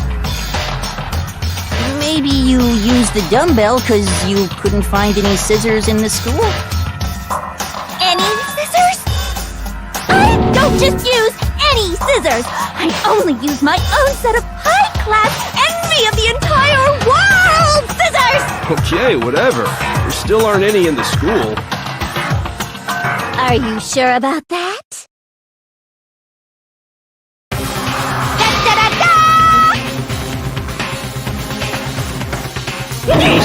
She's fully equipped! That's right! So I can kill anywhere, anytime! Why would I resort to dumbbells or rope when I have my trusty scissors by my side? Go ahead, tell me I'm wrong, you can't, can you? Gutter dogs, all of you! Not to mention, I have no clue how to tie a good knot. The rope's totally out of the question anyway!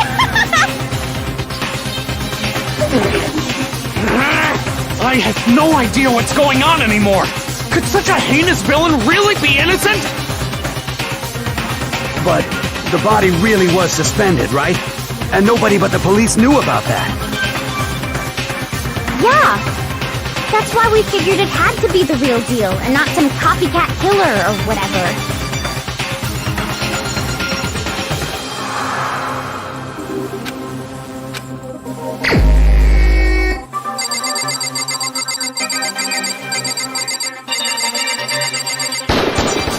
Here's my answer! Byakuya, it's possible you could have found out, isn't it? You'd have no problem gaining access to classified government documents or internal police records. Plus, you'd already looked through the Genocide Jack file before this all happened, hadn't you? Are you saying Mr. Togami did it? Then, the reason he pushed the theory of Genocide Jack being the killer so hard was because he wanted to pin the crime on her. So, he rearranged the scene to disguise it and make it look like I put my stamp on it! The adorable glasses man was behind it all! Oh, I'm on fire! Well, Byakuya, what's your response? I see. So now the suspicion falls on me. Then I must ask, when would you say I began acting suspicious? Surely you must have an answer. Looking back and thinking about it now, the way you were acting right before we discovered the body was a little strange.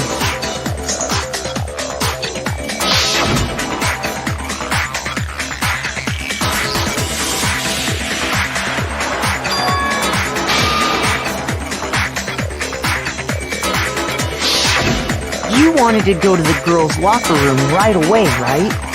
But since you're a guy... I should have naturally thought of the boys' locker room first. Is that what you want to say? The victim was Chihiro, a girl.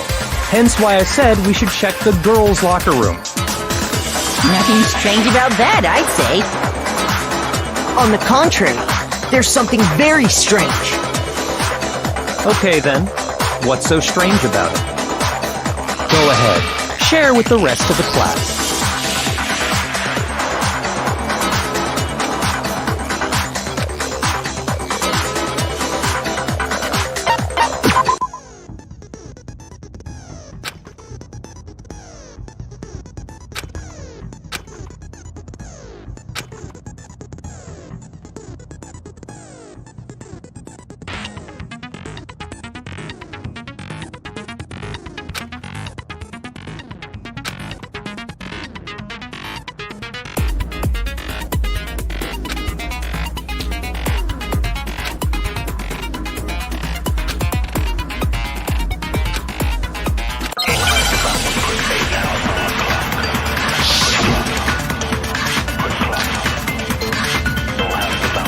So, you said Byakuya was acting kind of weird before we found the body. But he was acting weird... how? If you're presented with the opportunity to check out the girls' locker room, you absolutely take it! That's a natural reaction for any guy! The victim was Chihiro, who was a girl. No, it's wrong!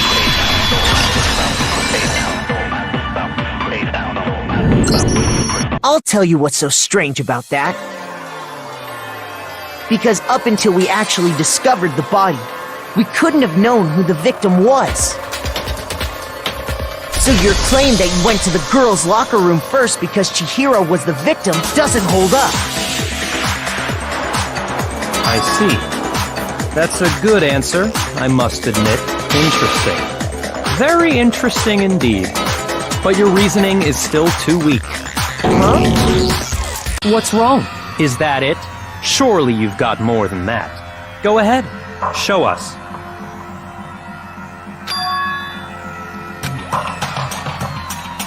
What's the matter? You're not finished already, are you?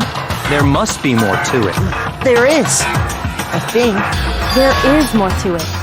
Think about it. We just talked about the differences between this case and past Genocide Jack incidents. The proof you're looking for is hidden in there. Oh? Proof that I'm the culprit, you mean?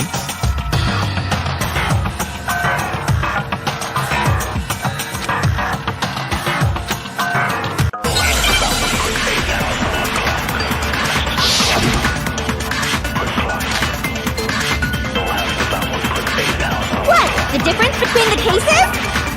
You want me to explain it again? When I want to kill, I use my very own special scissors. And I use those same scissors to arrange the body. But Chihiro was suspended with... It was some kind of rope. Was it not? That's right! It absolutely was! Then there must be something very fishy indeed about that rope. Hey, Byakuya, where'd you get it from, huh? I'd never seen that rope before in my... No, that's wrong!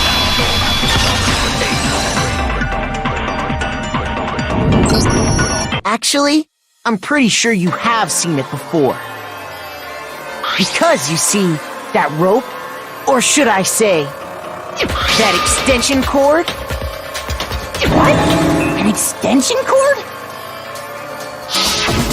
Byakuya, you've used the extension cord in the library more than once, haven't you? And the same extension cord that was in the library all this time went missing after the murder. And there's no way someone who uses that extension cord as much as you do wouldn't discover that fact. And Byakuya must be the one who took the extension cord.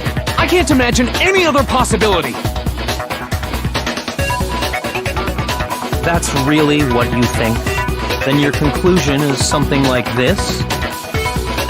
I killed Chihiro in the girls' locker room, then hung her up and wrote that bloody message.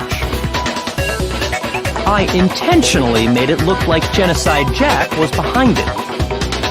Is that about right?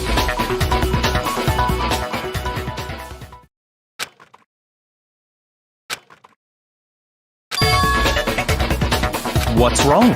I asked you if you think that's what happened. Hell yes, that's what happened. So that's it, right? Byakuya's the killer. I don't disagree with not disagreeing. He kept calling this a game, right? So he'd be totally willing to do something like this to win. Sorry, but could we hold on just a second? I think we need to talk about this a little more. Huh? Do we really need to? We've already decided who did it. I know, but still, there's something that's still bothering me. Is that right? And what, pray tell, is still bothering you? I killed her in the girls' locker room, then disguised my crime. Specifically, I dressed it up to make it look like it was the work of a homicidal psychopath. What about all that bothers you?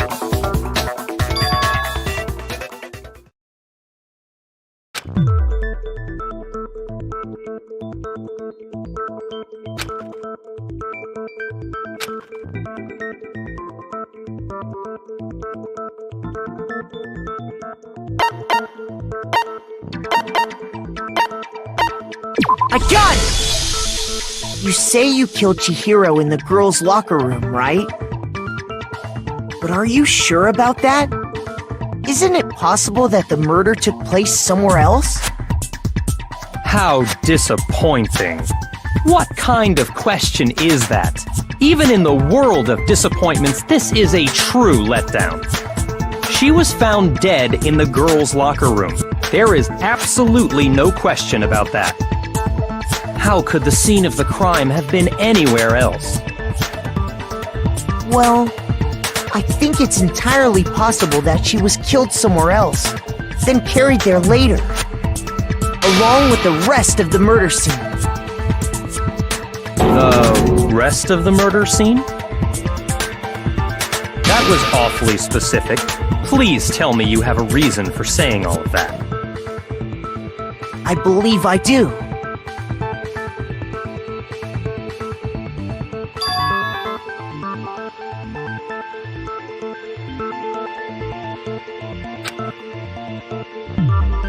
Hey! Don't just move on without permission! What do you mean she was killed somewhere else? Come on, Makoto. If there's any chance the murder took place somewhere else, let's see the proof.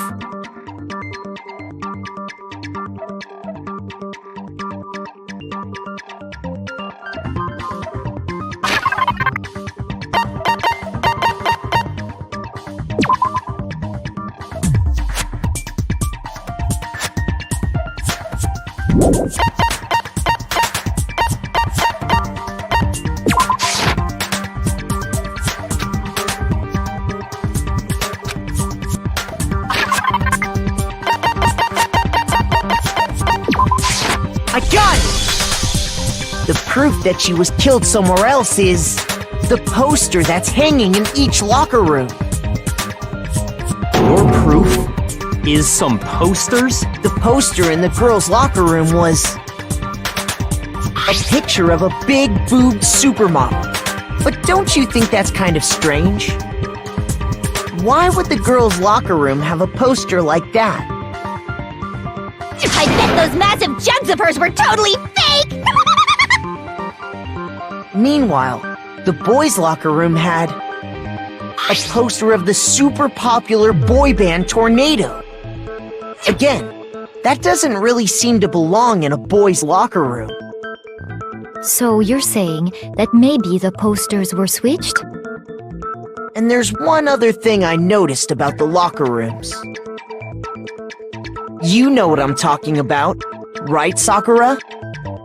You're referring to my protein coffee, aren't you? Protein coffee? While I was in the girls' locker room earlier, I spilled some protein coffee on the carpet. But I noticed that after the murder, the stain had been totally scrubbed away.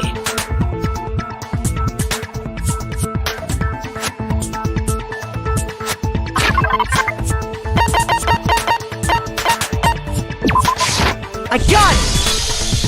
The stain on the girls' locker room carpet wasn't scrubbed away. In fact, I found it on the boys' locker room carpet. That's definitely the stain from my protein coffee. Then, does that mean that the carpets were switched too? But why would anyone do that? To move the murder scene from one locker room to the other. It's certainly plausible, don't you think? What? In other words, in order to completely swap the scene of the crime,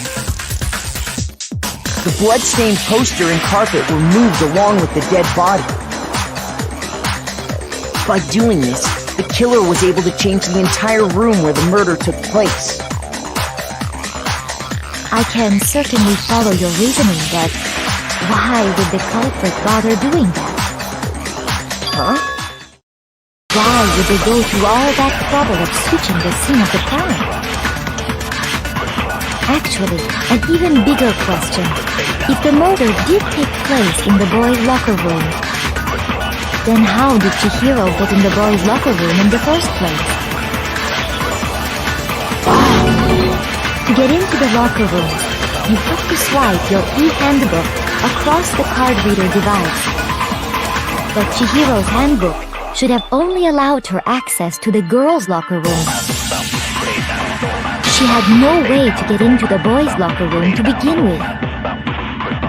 No, she did have a way, and I can tell you what it was. I highly doubt that. Shut up! I'm telling you, I know how she could have done it.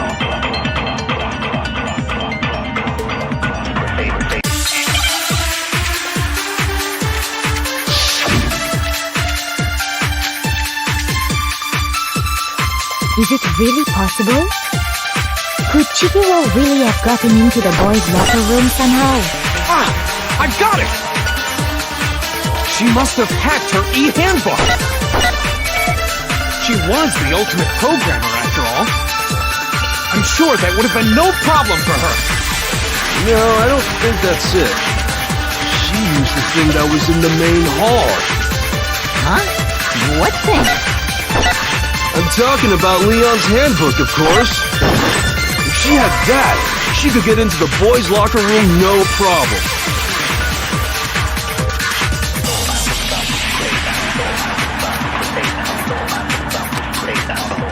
Is it really possible?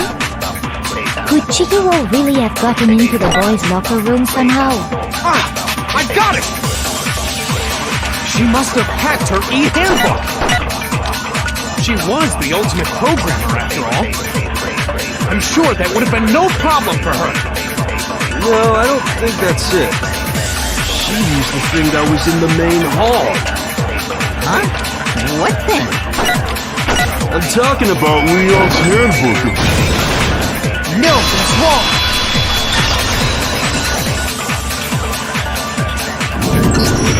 No, I don't think Chihiro used Leon's handbook. Why not? Because Leon's handbook was broken. Oh. Well, then, yeah, I guess that'd be pretty impossible, huh? I am struck silent by how quickly you gave up. Plus, isn't there a regulation against using someone else's handbook? Actually, the rule states that loaning your handbook is prohibited. It says nothing about borrowing one. In other words, you could borrow a dead person's handbook all you want, and you'd be safe. Yup, yup, yup! Hit the nail square on the noggin! Of course, if it were broken, that wouldn't make any sense anyway. So then, she must have hacked hers, like I said. She used her ultimate programmer skills and... Psst! You can't fix an e-handbook! The instant you open one up, a security buzzer starts blaring! So, if she didn't use Leon's handbook, and she didn't modify her own handbook... Maybe Mr. Naegi's initial assumption is just wrong? It seems like there's no way she could have got into the boys' locker room. So I guess so. Okay then, I vote for Byakuya!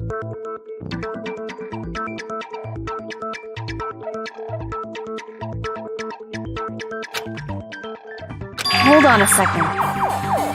I agree with you, though. I think you're on the right track. What the... You finally decide to open your mouth and that's what you've got to say? There's no way she could get in the boys' locker room, right? So...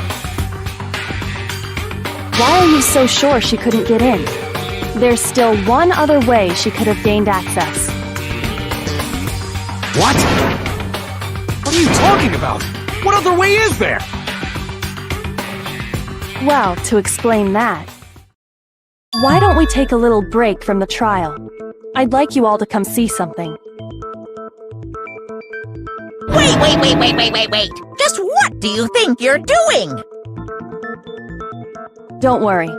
This'll make the whole trial more exciting. I'm sure that thought must please you. Huh? It'll make things more exciting? Well, alright then. I declare an official class trial recess. For real? Now then, what is it you want to show us? It better not be boring or I'll be very unhappy. Oh, I have no doubt it'll meet your lofty expectations. So, shall we go?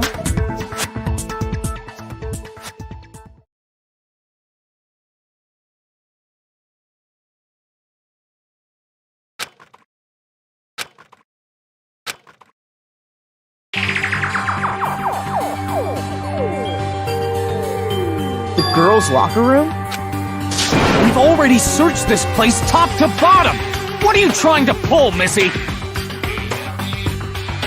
I'd like you to examine the victim's body one more time. Be sure to examine the entire body very carefully. Take your time. Examine her carefully? Like using our hands? No way, no way, no way, no way, no way! It's probably best if I don't run my hands all over a girl's dead body. It's not that I'm creeped out or anything, it's just based on religious grounds, you know? Very well. I'll do it. But you're a girl. You shouldn't have to touch a dead body. Just let one of the boys do it. No, it's okay. I think Chihiro would rather have a girl examine her. So just leave this to me. Sakura. What is this? Some kind of secret girl-on-girl action? Is that what you two are about? That's not it at all. Stop screwing around. Okay, here I go. I'm sorry, Chihiro. Please excuse the intrusion.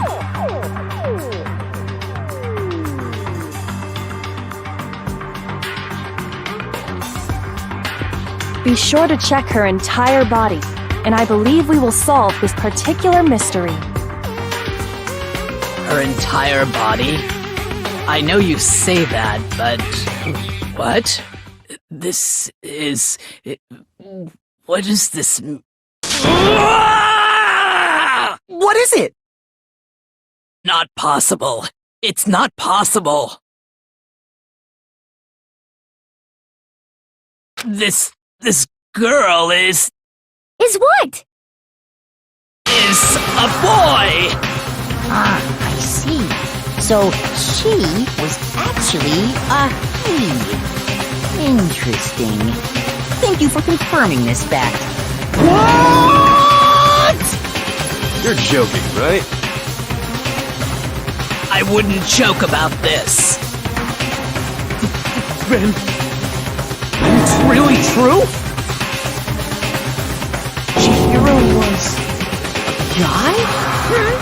Oh, what, you guys didn't know? Heck, I knew that right off the bat.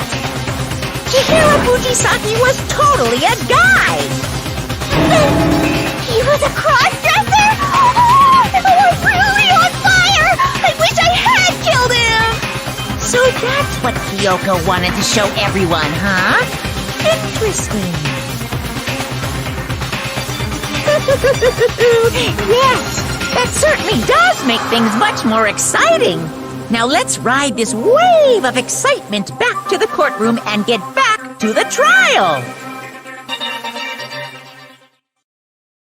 I do apologize for keeping you waiting. Now then, let's resume the class trial. We've all just learned of the shocking revelation that Chihiro was actually a boy. Let's pick up from there. Yes, well, I don't know his reason for hiding it, but the fact is, Chihiro was not a girl, but a boy. And because the victim was male, he would have had no problem gaining access to the boys' locker room. Assuming his handbook did, in fact, list his gender as male, then yes, that would be true. Of course his handbook said he was a boy. He dressed like a girl, but he was a boy through and through. So then, there should be no issue with Makoto's initial assertion. The victim was killed in the boys' locker room, and was then later moved to the girls' locker room. And the killer could have easily used Sayaka or Junko's handbook to get into the girls' locker room. So Chihiro really was killed in the boys' locker room? I still don't understand the motive for moving the body, but yes, that does seem plausible.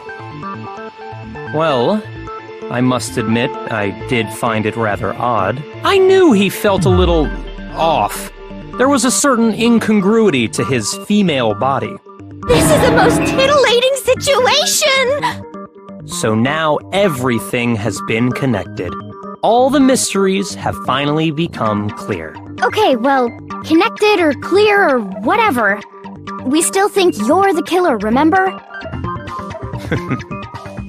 Very interesting. This has become very interesting indeed. He's off in his own little world. What about you, Makoto? After everything we've learned, do you still think Byakuya's the killer? Well, without a doubt, Byakuya is the one that made Chihiro's death look like Genocide Jack did it. But I think he might not actually be the killer after all. What? But aren't you the one who accused him in the first place? He just seems to be too easygoing about all this. Like he's enjoying us solving the mystery. The way he's acting, it makes it seem like it doesn't have anything to do with him. And you think that might be because it doesn't have anything to do with him? Plus, the evidence he left behind was a little too... how can I put it? Overt. He consciously chose to use the extension cord, knowing it could connect him to the murder. At least, that's how I see it. And Byakuya, when you found out the murder took place in the boys' locker room, it seemed to rattle you. And then again when you found out Chihiro was actually a guy. If you really were the killer, that stuff wouldn't have had any effect on you. So that's your thinking, huh? Well, it bothers me that you don't have more concrete reasons, but it's fine. I guess I'll mark it as correct for the time being. Mark it as correct? He's right. I am not the culprit. I just happened to come across the corpse in the girls' locker room and decided to alter it. Are you fucking with us right now? No, I am not effing with you right now. I'm telling you the truth. Well, I find it very hard to believe! Go ahead, find it very hard to believe. You're free to be executed along with the rest of us. If you're really telling the truth, then why? Why do you do that to his body? My reasons hardly matter right now. Uncovering the culprit is much more important, wouldn't you say?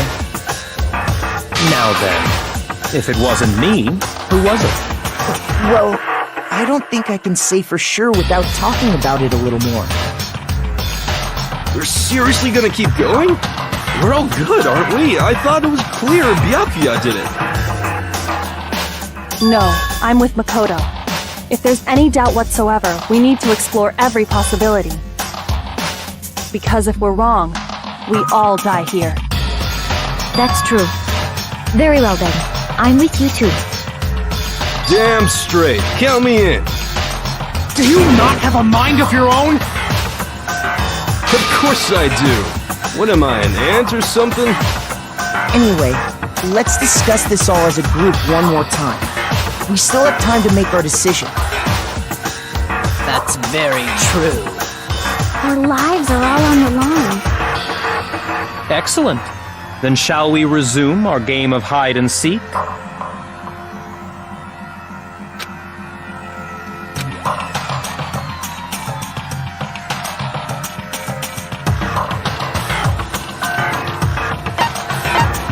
I got it!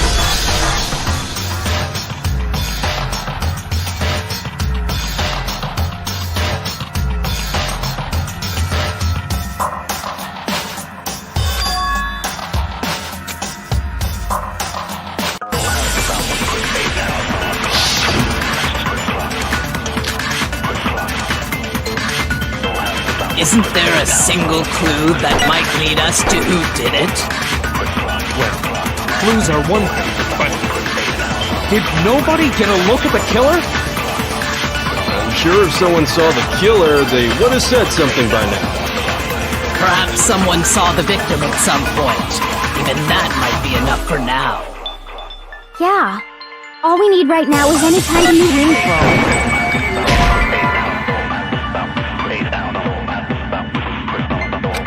Shoot!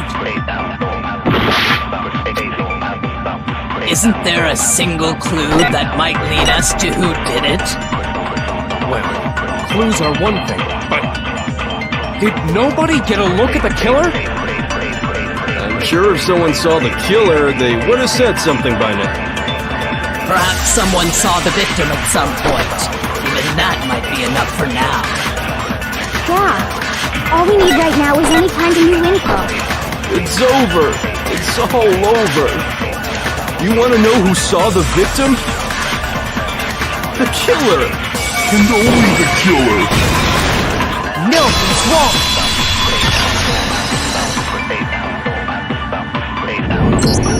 I believe someone else did see the victim before he was murdered. What do you think, Celeste? Now that you mention it, yes, I did see him. Huh? Really? Oh, but I suppose only Makoto knows about this. The rest of you had no idea, did you?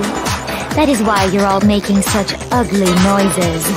Whatever! Just hurry up and tell us! It was last night, right before nighttime. I saw Chihiro in the dormitory warehouse. I saw him stuffing a track jacket into a duffel bag. And then, I assume, he headed off to exercise. A track jacket and a duffel bag? But we didn't find anything like that at the murder scene. It seems likely that the culprit destroyed them to get rid of any evidence. And that is when he said something that struck me as rather odd.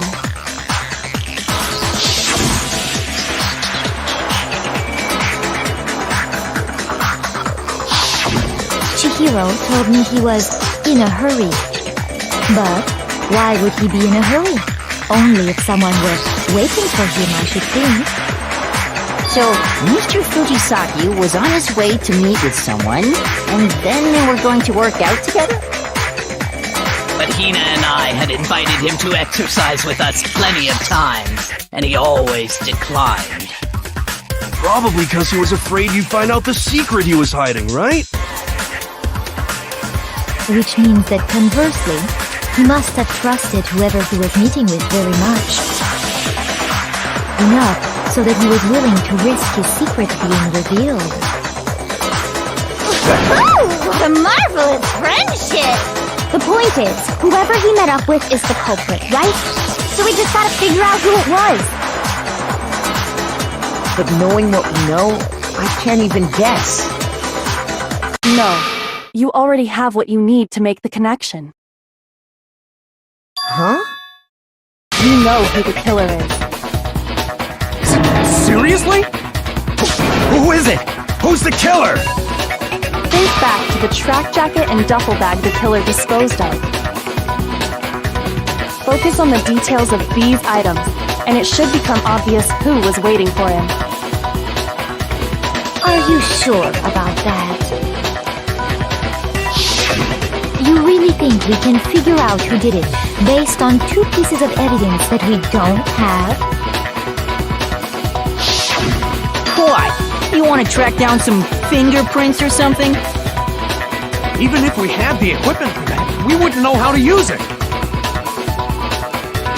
As was noted, the evidence is already gone. There's nothing to get fingerprints from. Maybe, but we can make certain inferences if we just take the time to talk it out. Easy for you to say. But fine. Celeste, did you notice anything special about the bag or jacket? The bag was just a normal duffel bag from the warehouse. All the bags in there are the same, so I can't imagine what would make that one special. Well, if I remember right, there was a decent variety of tracksuits to choose from. Do you think there might be some connection between the culprit and Chihiro's jacket? Perhaps. Let's explore that and talk a bit more about the jacket he took.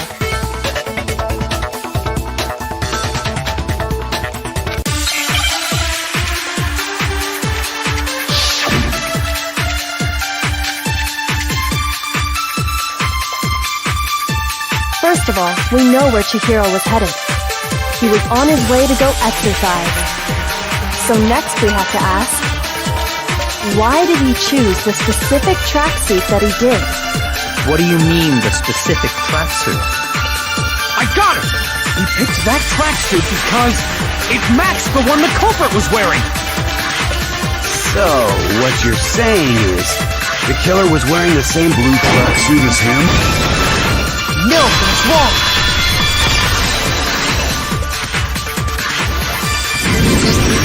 Hold on a second, Mondo. What did you just say? Huh? What'd I say? When Celeste testified a few minutes ago, she said...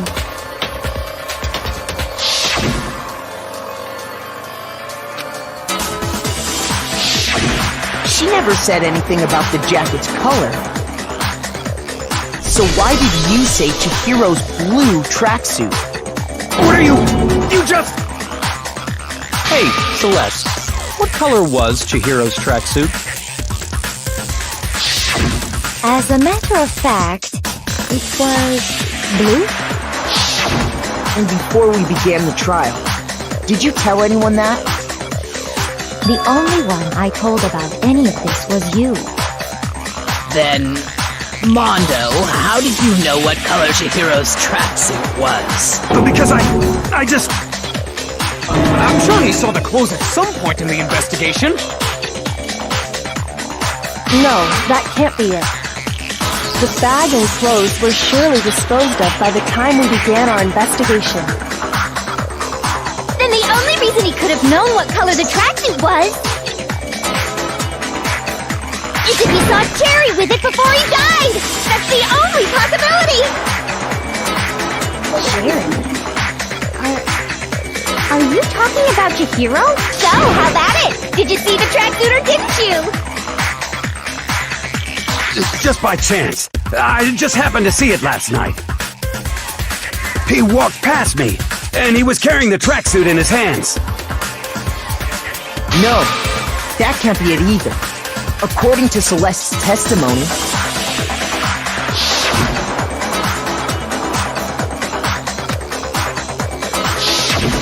when Celeste noticed it, Chihiro made a point of making sure the jacket was completely in the bag.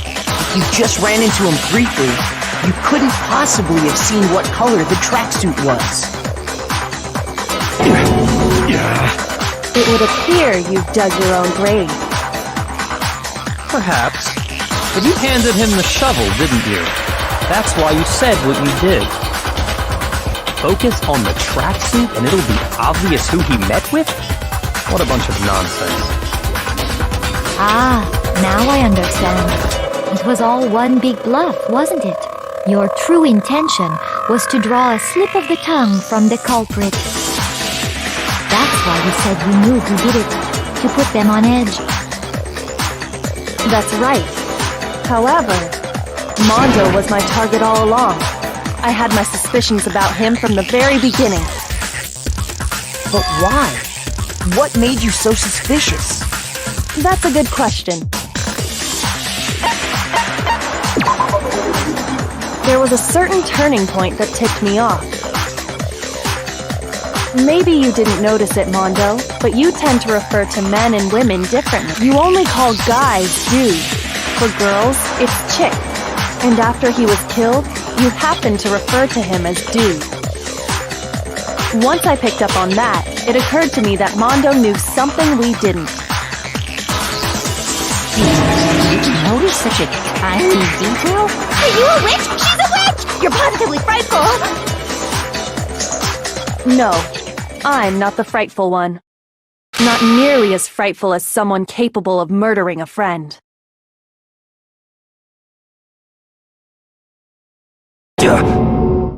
Mondo, was it really you? Did you really kill Chihiro? I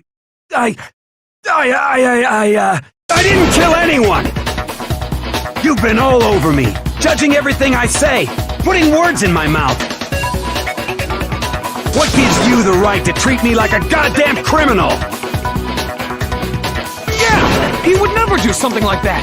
This is a false accusation! It's true. My reasoning on that is pretty shaky. That was fast. Well, this does present us with a problem. It seems we are all out of leads. My time has nearly come. That's what my little ghost friend is telling me. Oh yeah, that reminds me. Hifumi, weren't you telling me you'd found some evidence? Really? What kind of evidence? Actually, now that I'm thinking about it here calmly, it might not be all that relevant. Jeez, does your confidence just get up and walk away? It's fine, man. Just tell us. If you really insist, then, here it is. What do you have there? It happens to be an e-handbook. I found it laying on the ground, so I scooped it up.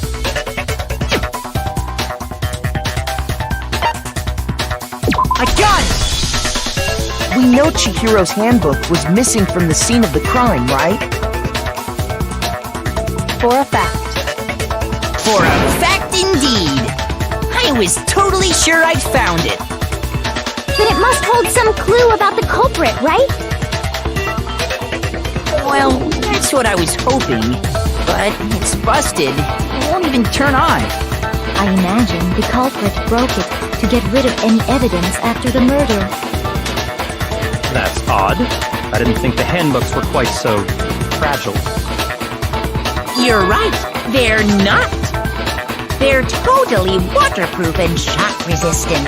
It would take an awful lot to break one. And yet, this one does appear to be broken, as is Leon's, sitting useless in the main hall. For all your confidence, that is a remarkably high failure rate. Do you think there might be some kind of mystery in there somewhere? How precisely did the handbooks get broken?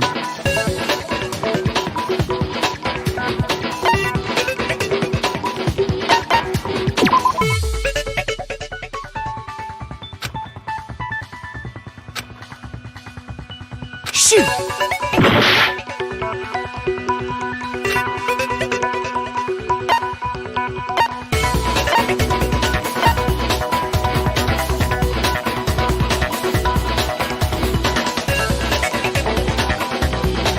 I got it! You already told us before that the handbook has one weak point, didn't you?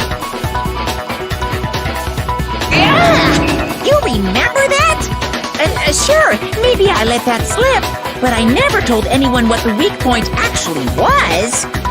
But if the handbook is supposed to never break, and two of them broke in quick succession, then we can only assume that someone's figured out its weakness. You know what the weakness is, right, Monokuma? So, what is it? You're asking me? I think it's a necessary piece of information if you want this to be a fair trial. But if I tell you, and someone else decides to copy it, that would be very not good. Just tell us already! Why would we want to break our own handbooks? Oh well, I have a weakness for pushy demands. But you're sure you won't follow their example? Then allow me to make a special announcement. The weak point of my cutting-edge e-handbook is... when it's exposed to high temperatures for too long, it will suffer a meltdown and totally break! I flippin' knew it! You knew it? Yeah, because I found the handbook laying on the floor of the sauna. The temperature in the sauna can reach over 200 degrees. Strange how you don't get burnt, huh? It's because as your sweat evaporates, it creates a cooling layer of air around your skin. If the hot air of the sauna were somehow pushed directly onto your skin, you'd definitely get fried. That layer of air would get blown away. That's why you may feel a burning when you move around. So when you're in a sauna, make sure to keep nice and still. Interesting. I learned one new fact today. That is a mere trial trifling speck of knowledge. Anyway, if you found the victim's handbook in the sauna, then the killer must have been purposely trying to raise its temperature in order to break it. Meaning the culprit somehow knew its weakness. But how'd they find out? Monokuma said he didn't tell anyone, right? Indeed. Quite the mystery. What if they found out by accident? What do you mean by accident?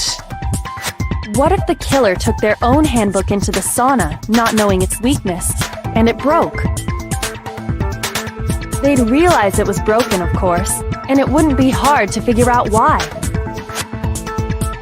And once they had Chihiro's handbook, they knew they had an easy way to dispose of it. I won't say it's not possible, but who would have done something like that? I don't know of anyone who took their handbook into the sauna. I might know someone who did. Whoa! Seriously? I think the one who may have taken their handbook into the sauna was...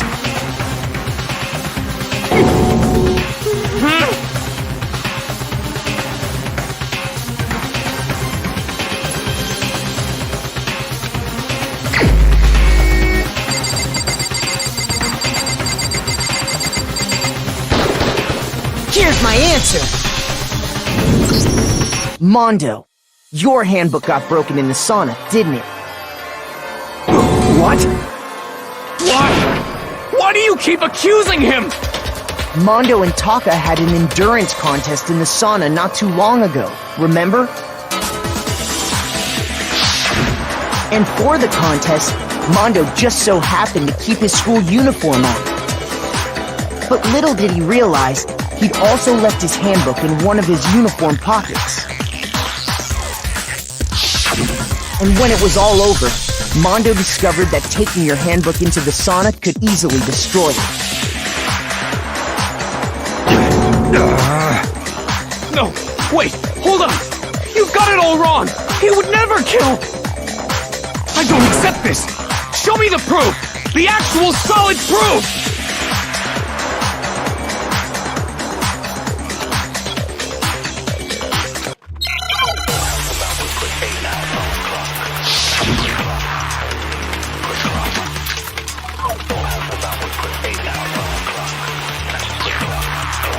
Let's test Makoto's assertion. If what he says is correct, then Mondo, you broke your own handbook. In other words, if Mondo's handbook is actually broken, then that proves that what Makoto said is right. Well, my goddamn handbook works just fine! No, that's wrong!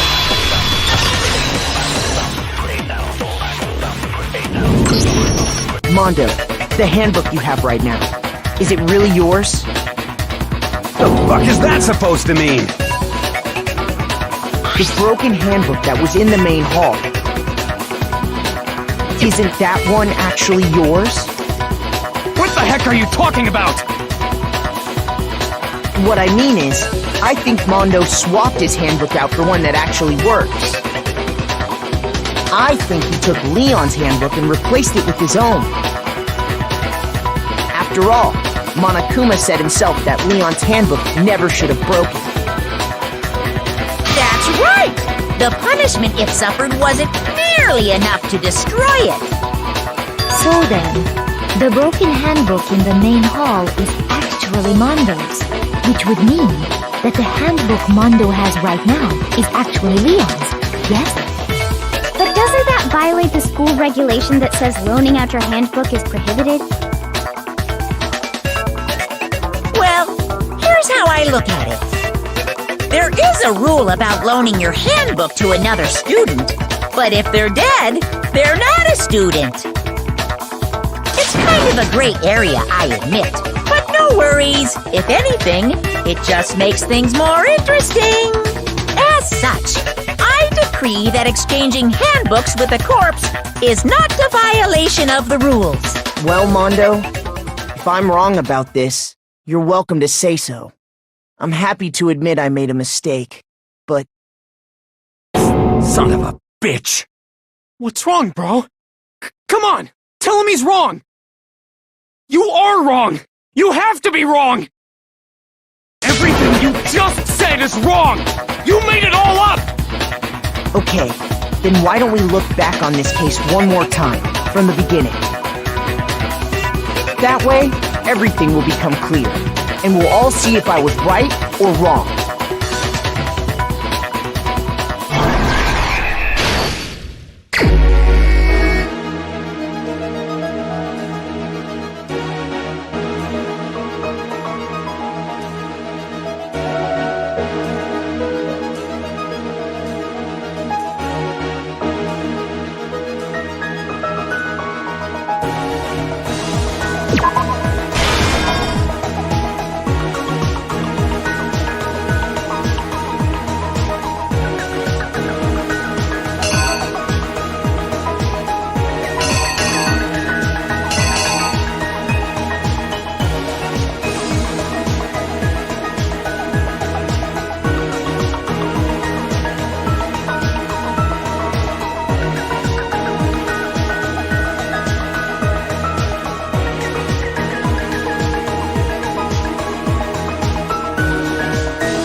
Here's exactly what happened. First, let's take a look back to before the incident. Last night, Celeste saw Chihiro in the warehouse, correct? At the time, she was apparently stuffing something into a duffel bag.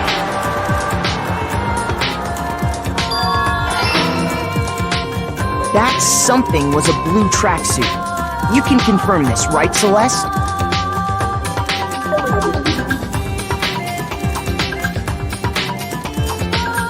With bag in hand, Chihiro headed out, even though it was officially nighttime. She made her way to the locker room, specifically the boys' locker room. But how could the victim, who was apparently a girl, access the boys' locker room?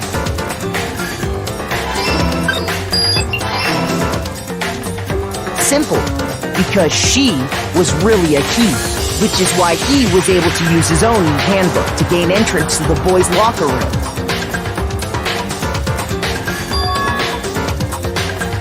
Once inside, he met with someone there, and the person he met was the one who killed him.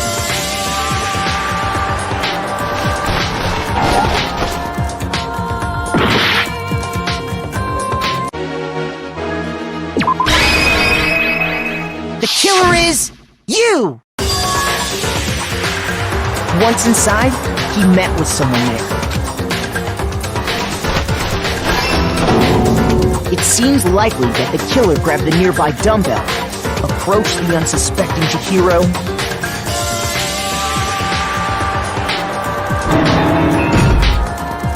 and attacked him. And that's where the bloodstains on the poster and carpeting in the boys' locker room came from.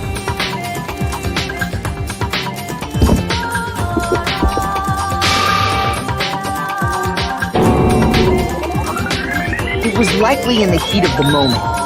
The body was arranged, but the murder itself felt unplanned.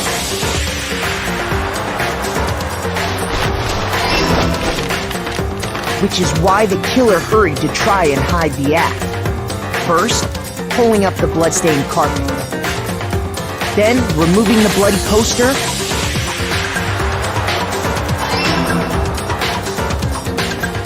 And finally carrying the corpse into the girls' locker room.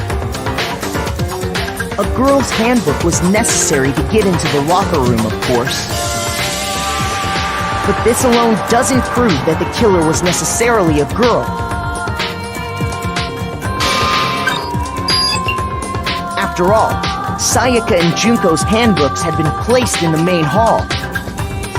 Using one of those, a boy could get into the girls' locker room without much problem. And that's exactly how the killer did it. With the carpet and the poster they brought with them, they got to work.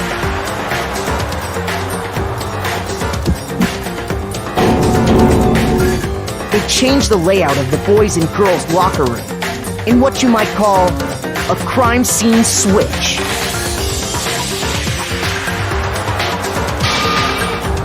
That could have been the end of things, but no. Byakuya discovered the body and decided to intervene in the situation, making things even more complicated. So, after stumbling on the crime scene, he went and grabbed the extension cord from the library, and then he got to work.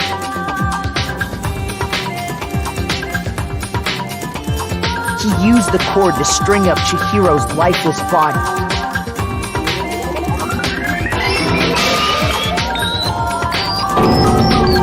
Then, using the victim's own blood, he left a grisly message there at the scene of the crime. He wanted to create the illusion that Genocide Jack was responsible for the slaughter.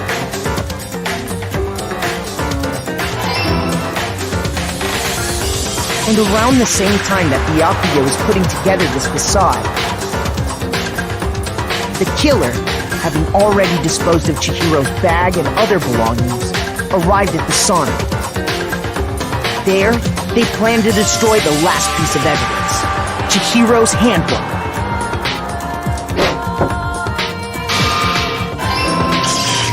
And just as the killer expected, the steamy sauna was enough to ruin the electronic gadget.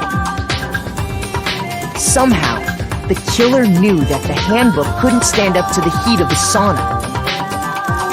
And the reason they knew that is because the sauna had already wrecked their own handbook.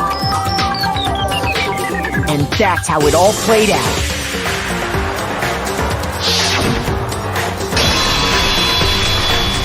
Isn't that right, Mondo Owada?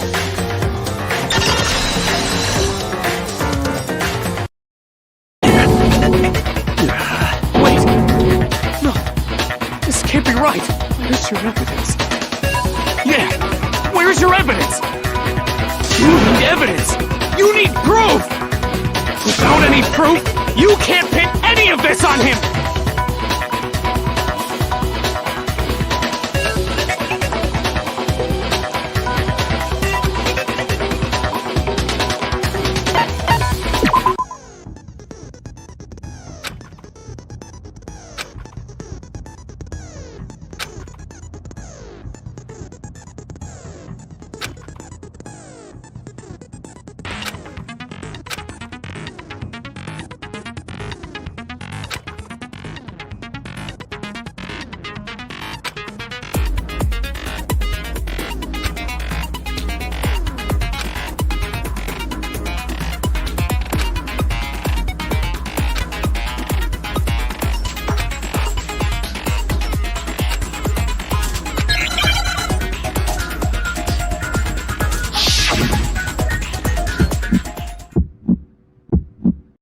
Show me some evidence!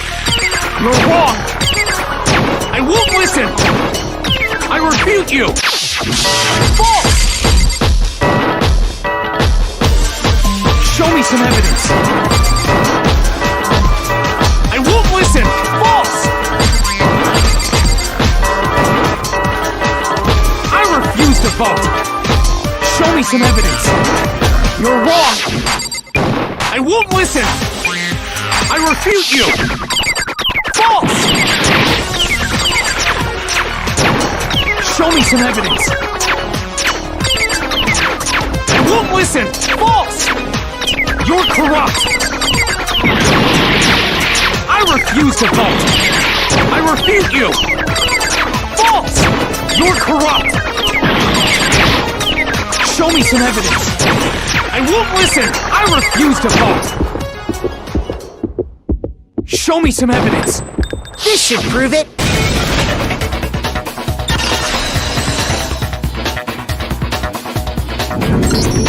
If my thinking so far is right, Mondo must have replaced his broken handbook with Leon's.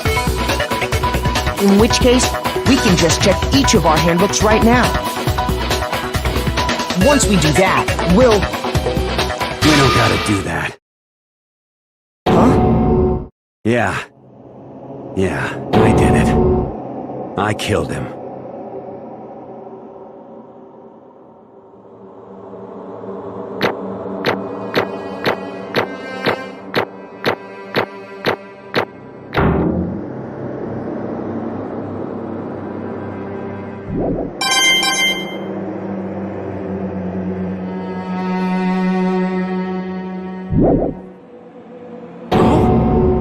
Bro! What are you saying? I got no choice, man. After hearing all that, I gotta just... give up.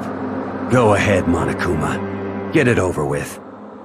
Ask for the goddamn verdict. Roger that! Wait! Hold on! No waiting! No holding on! Time for the moment we've all been waiting for! Grab your lever and give it a yank! Who will you elect as the Blackened this time around? Will you make the right choice or the dreadfully wrong one? What's it gonna be? What's it gonna be?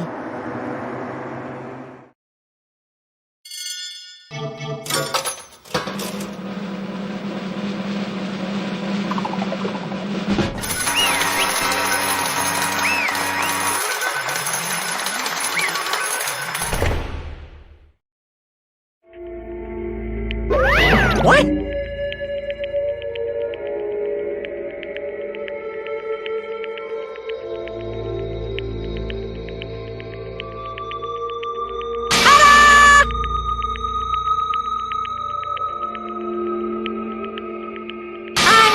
unbelievable.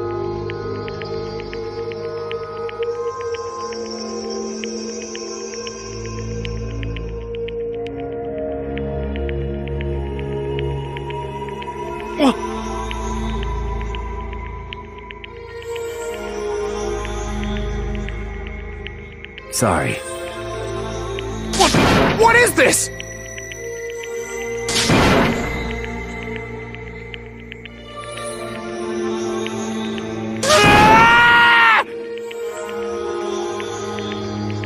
Now then.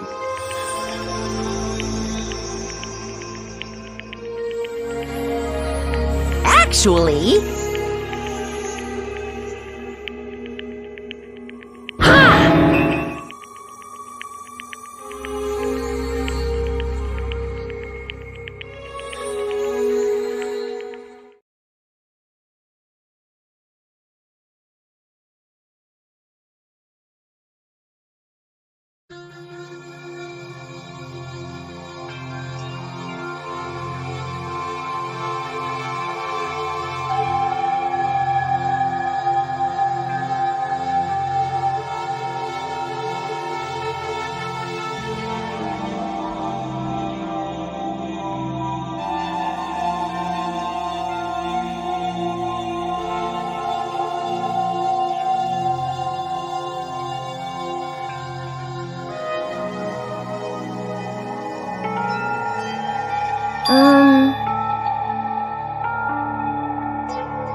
Weak.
I'm sorry.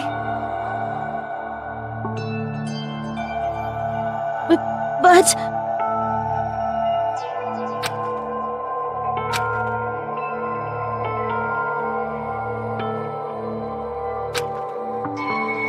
That's right. I want to change.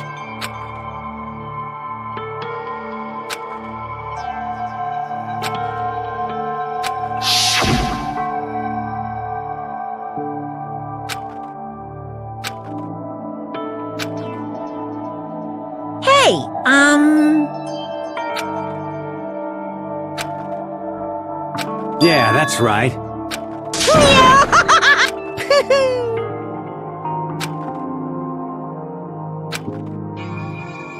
Uh-huh.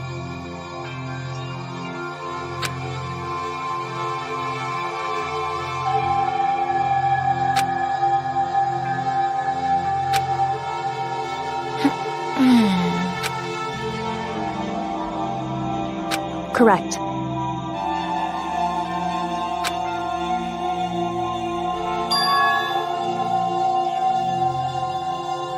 Indeed.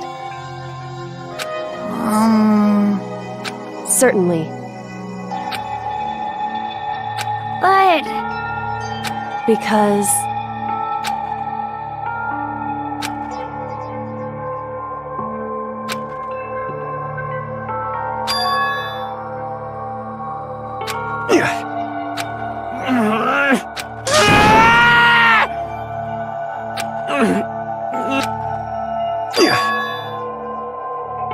I knew it.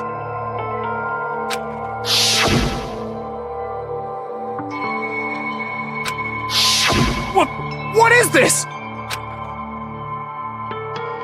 You're wrong! Don't make me repeat myself.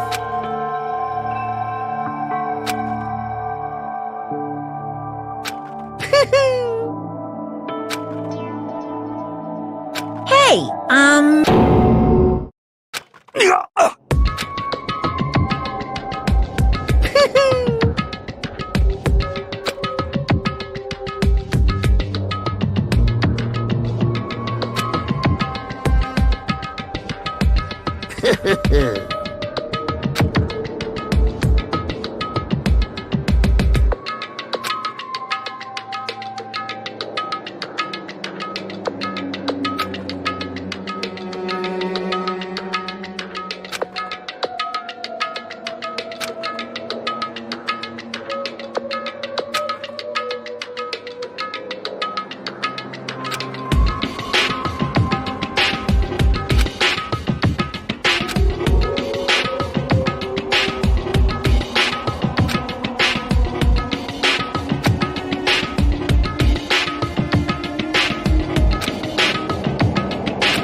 I just... Don't fuck with me!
I just...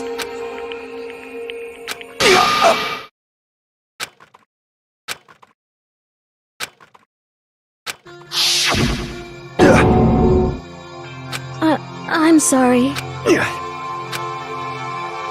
Huh? But I want to change.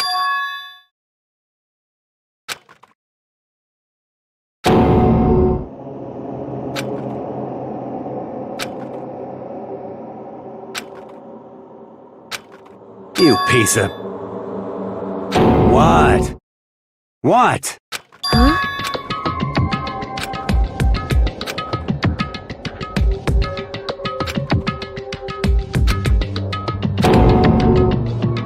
What? No!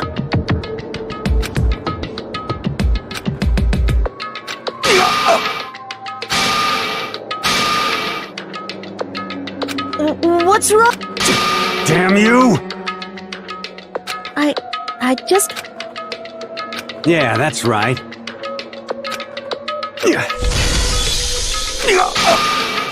You son of a bitch!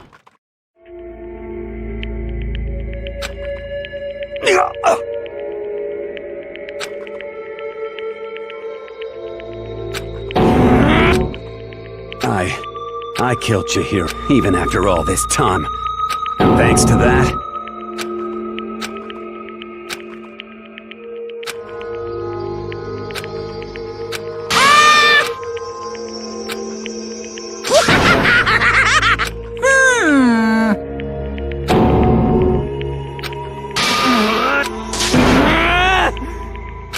Yep.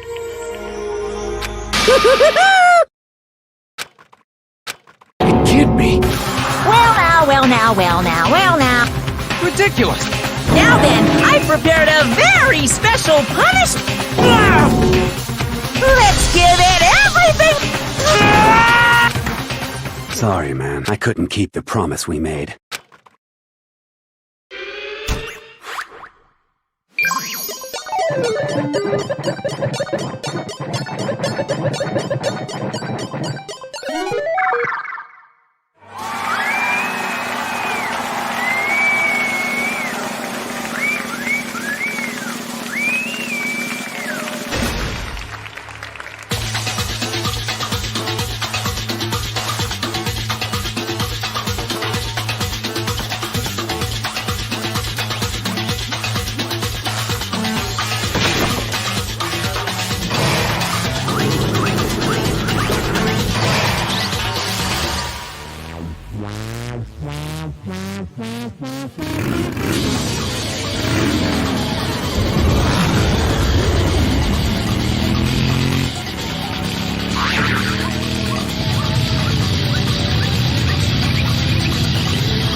Naturally.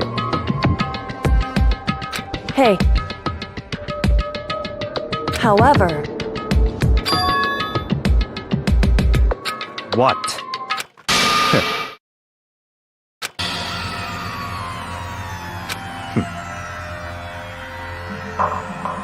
Honestly. There is nothing to be done.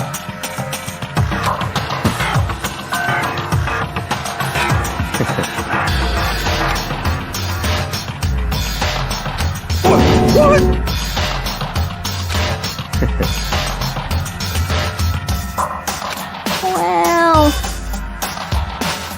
That's right.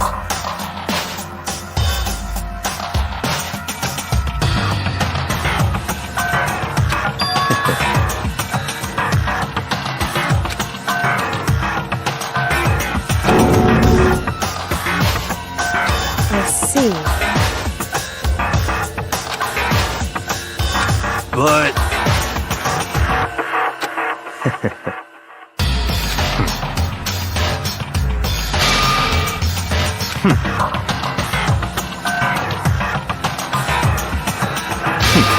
Interesting. Correct. Indeed. Hey, What's this? you.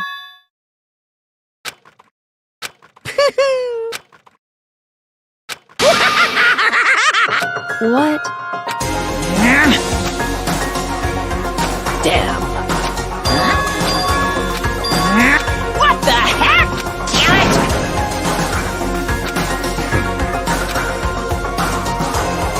Ooh, how That's enough.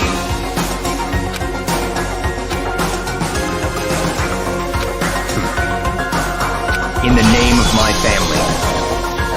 You're getting all riled up!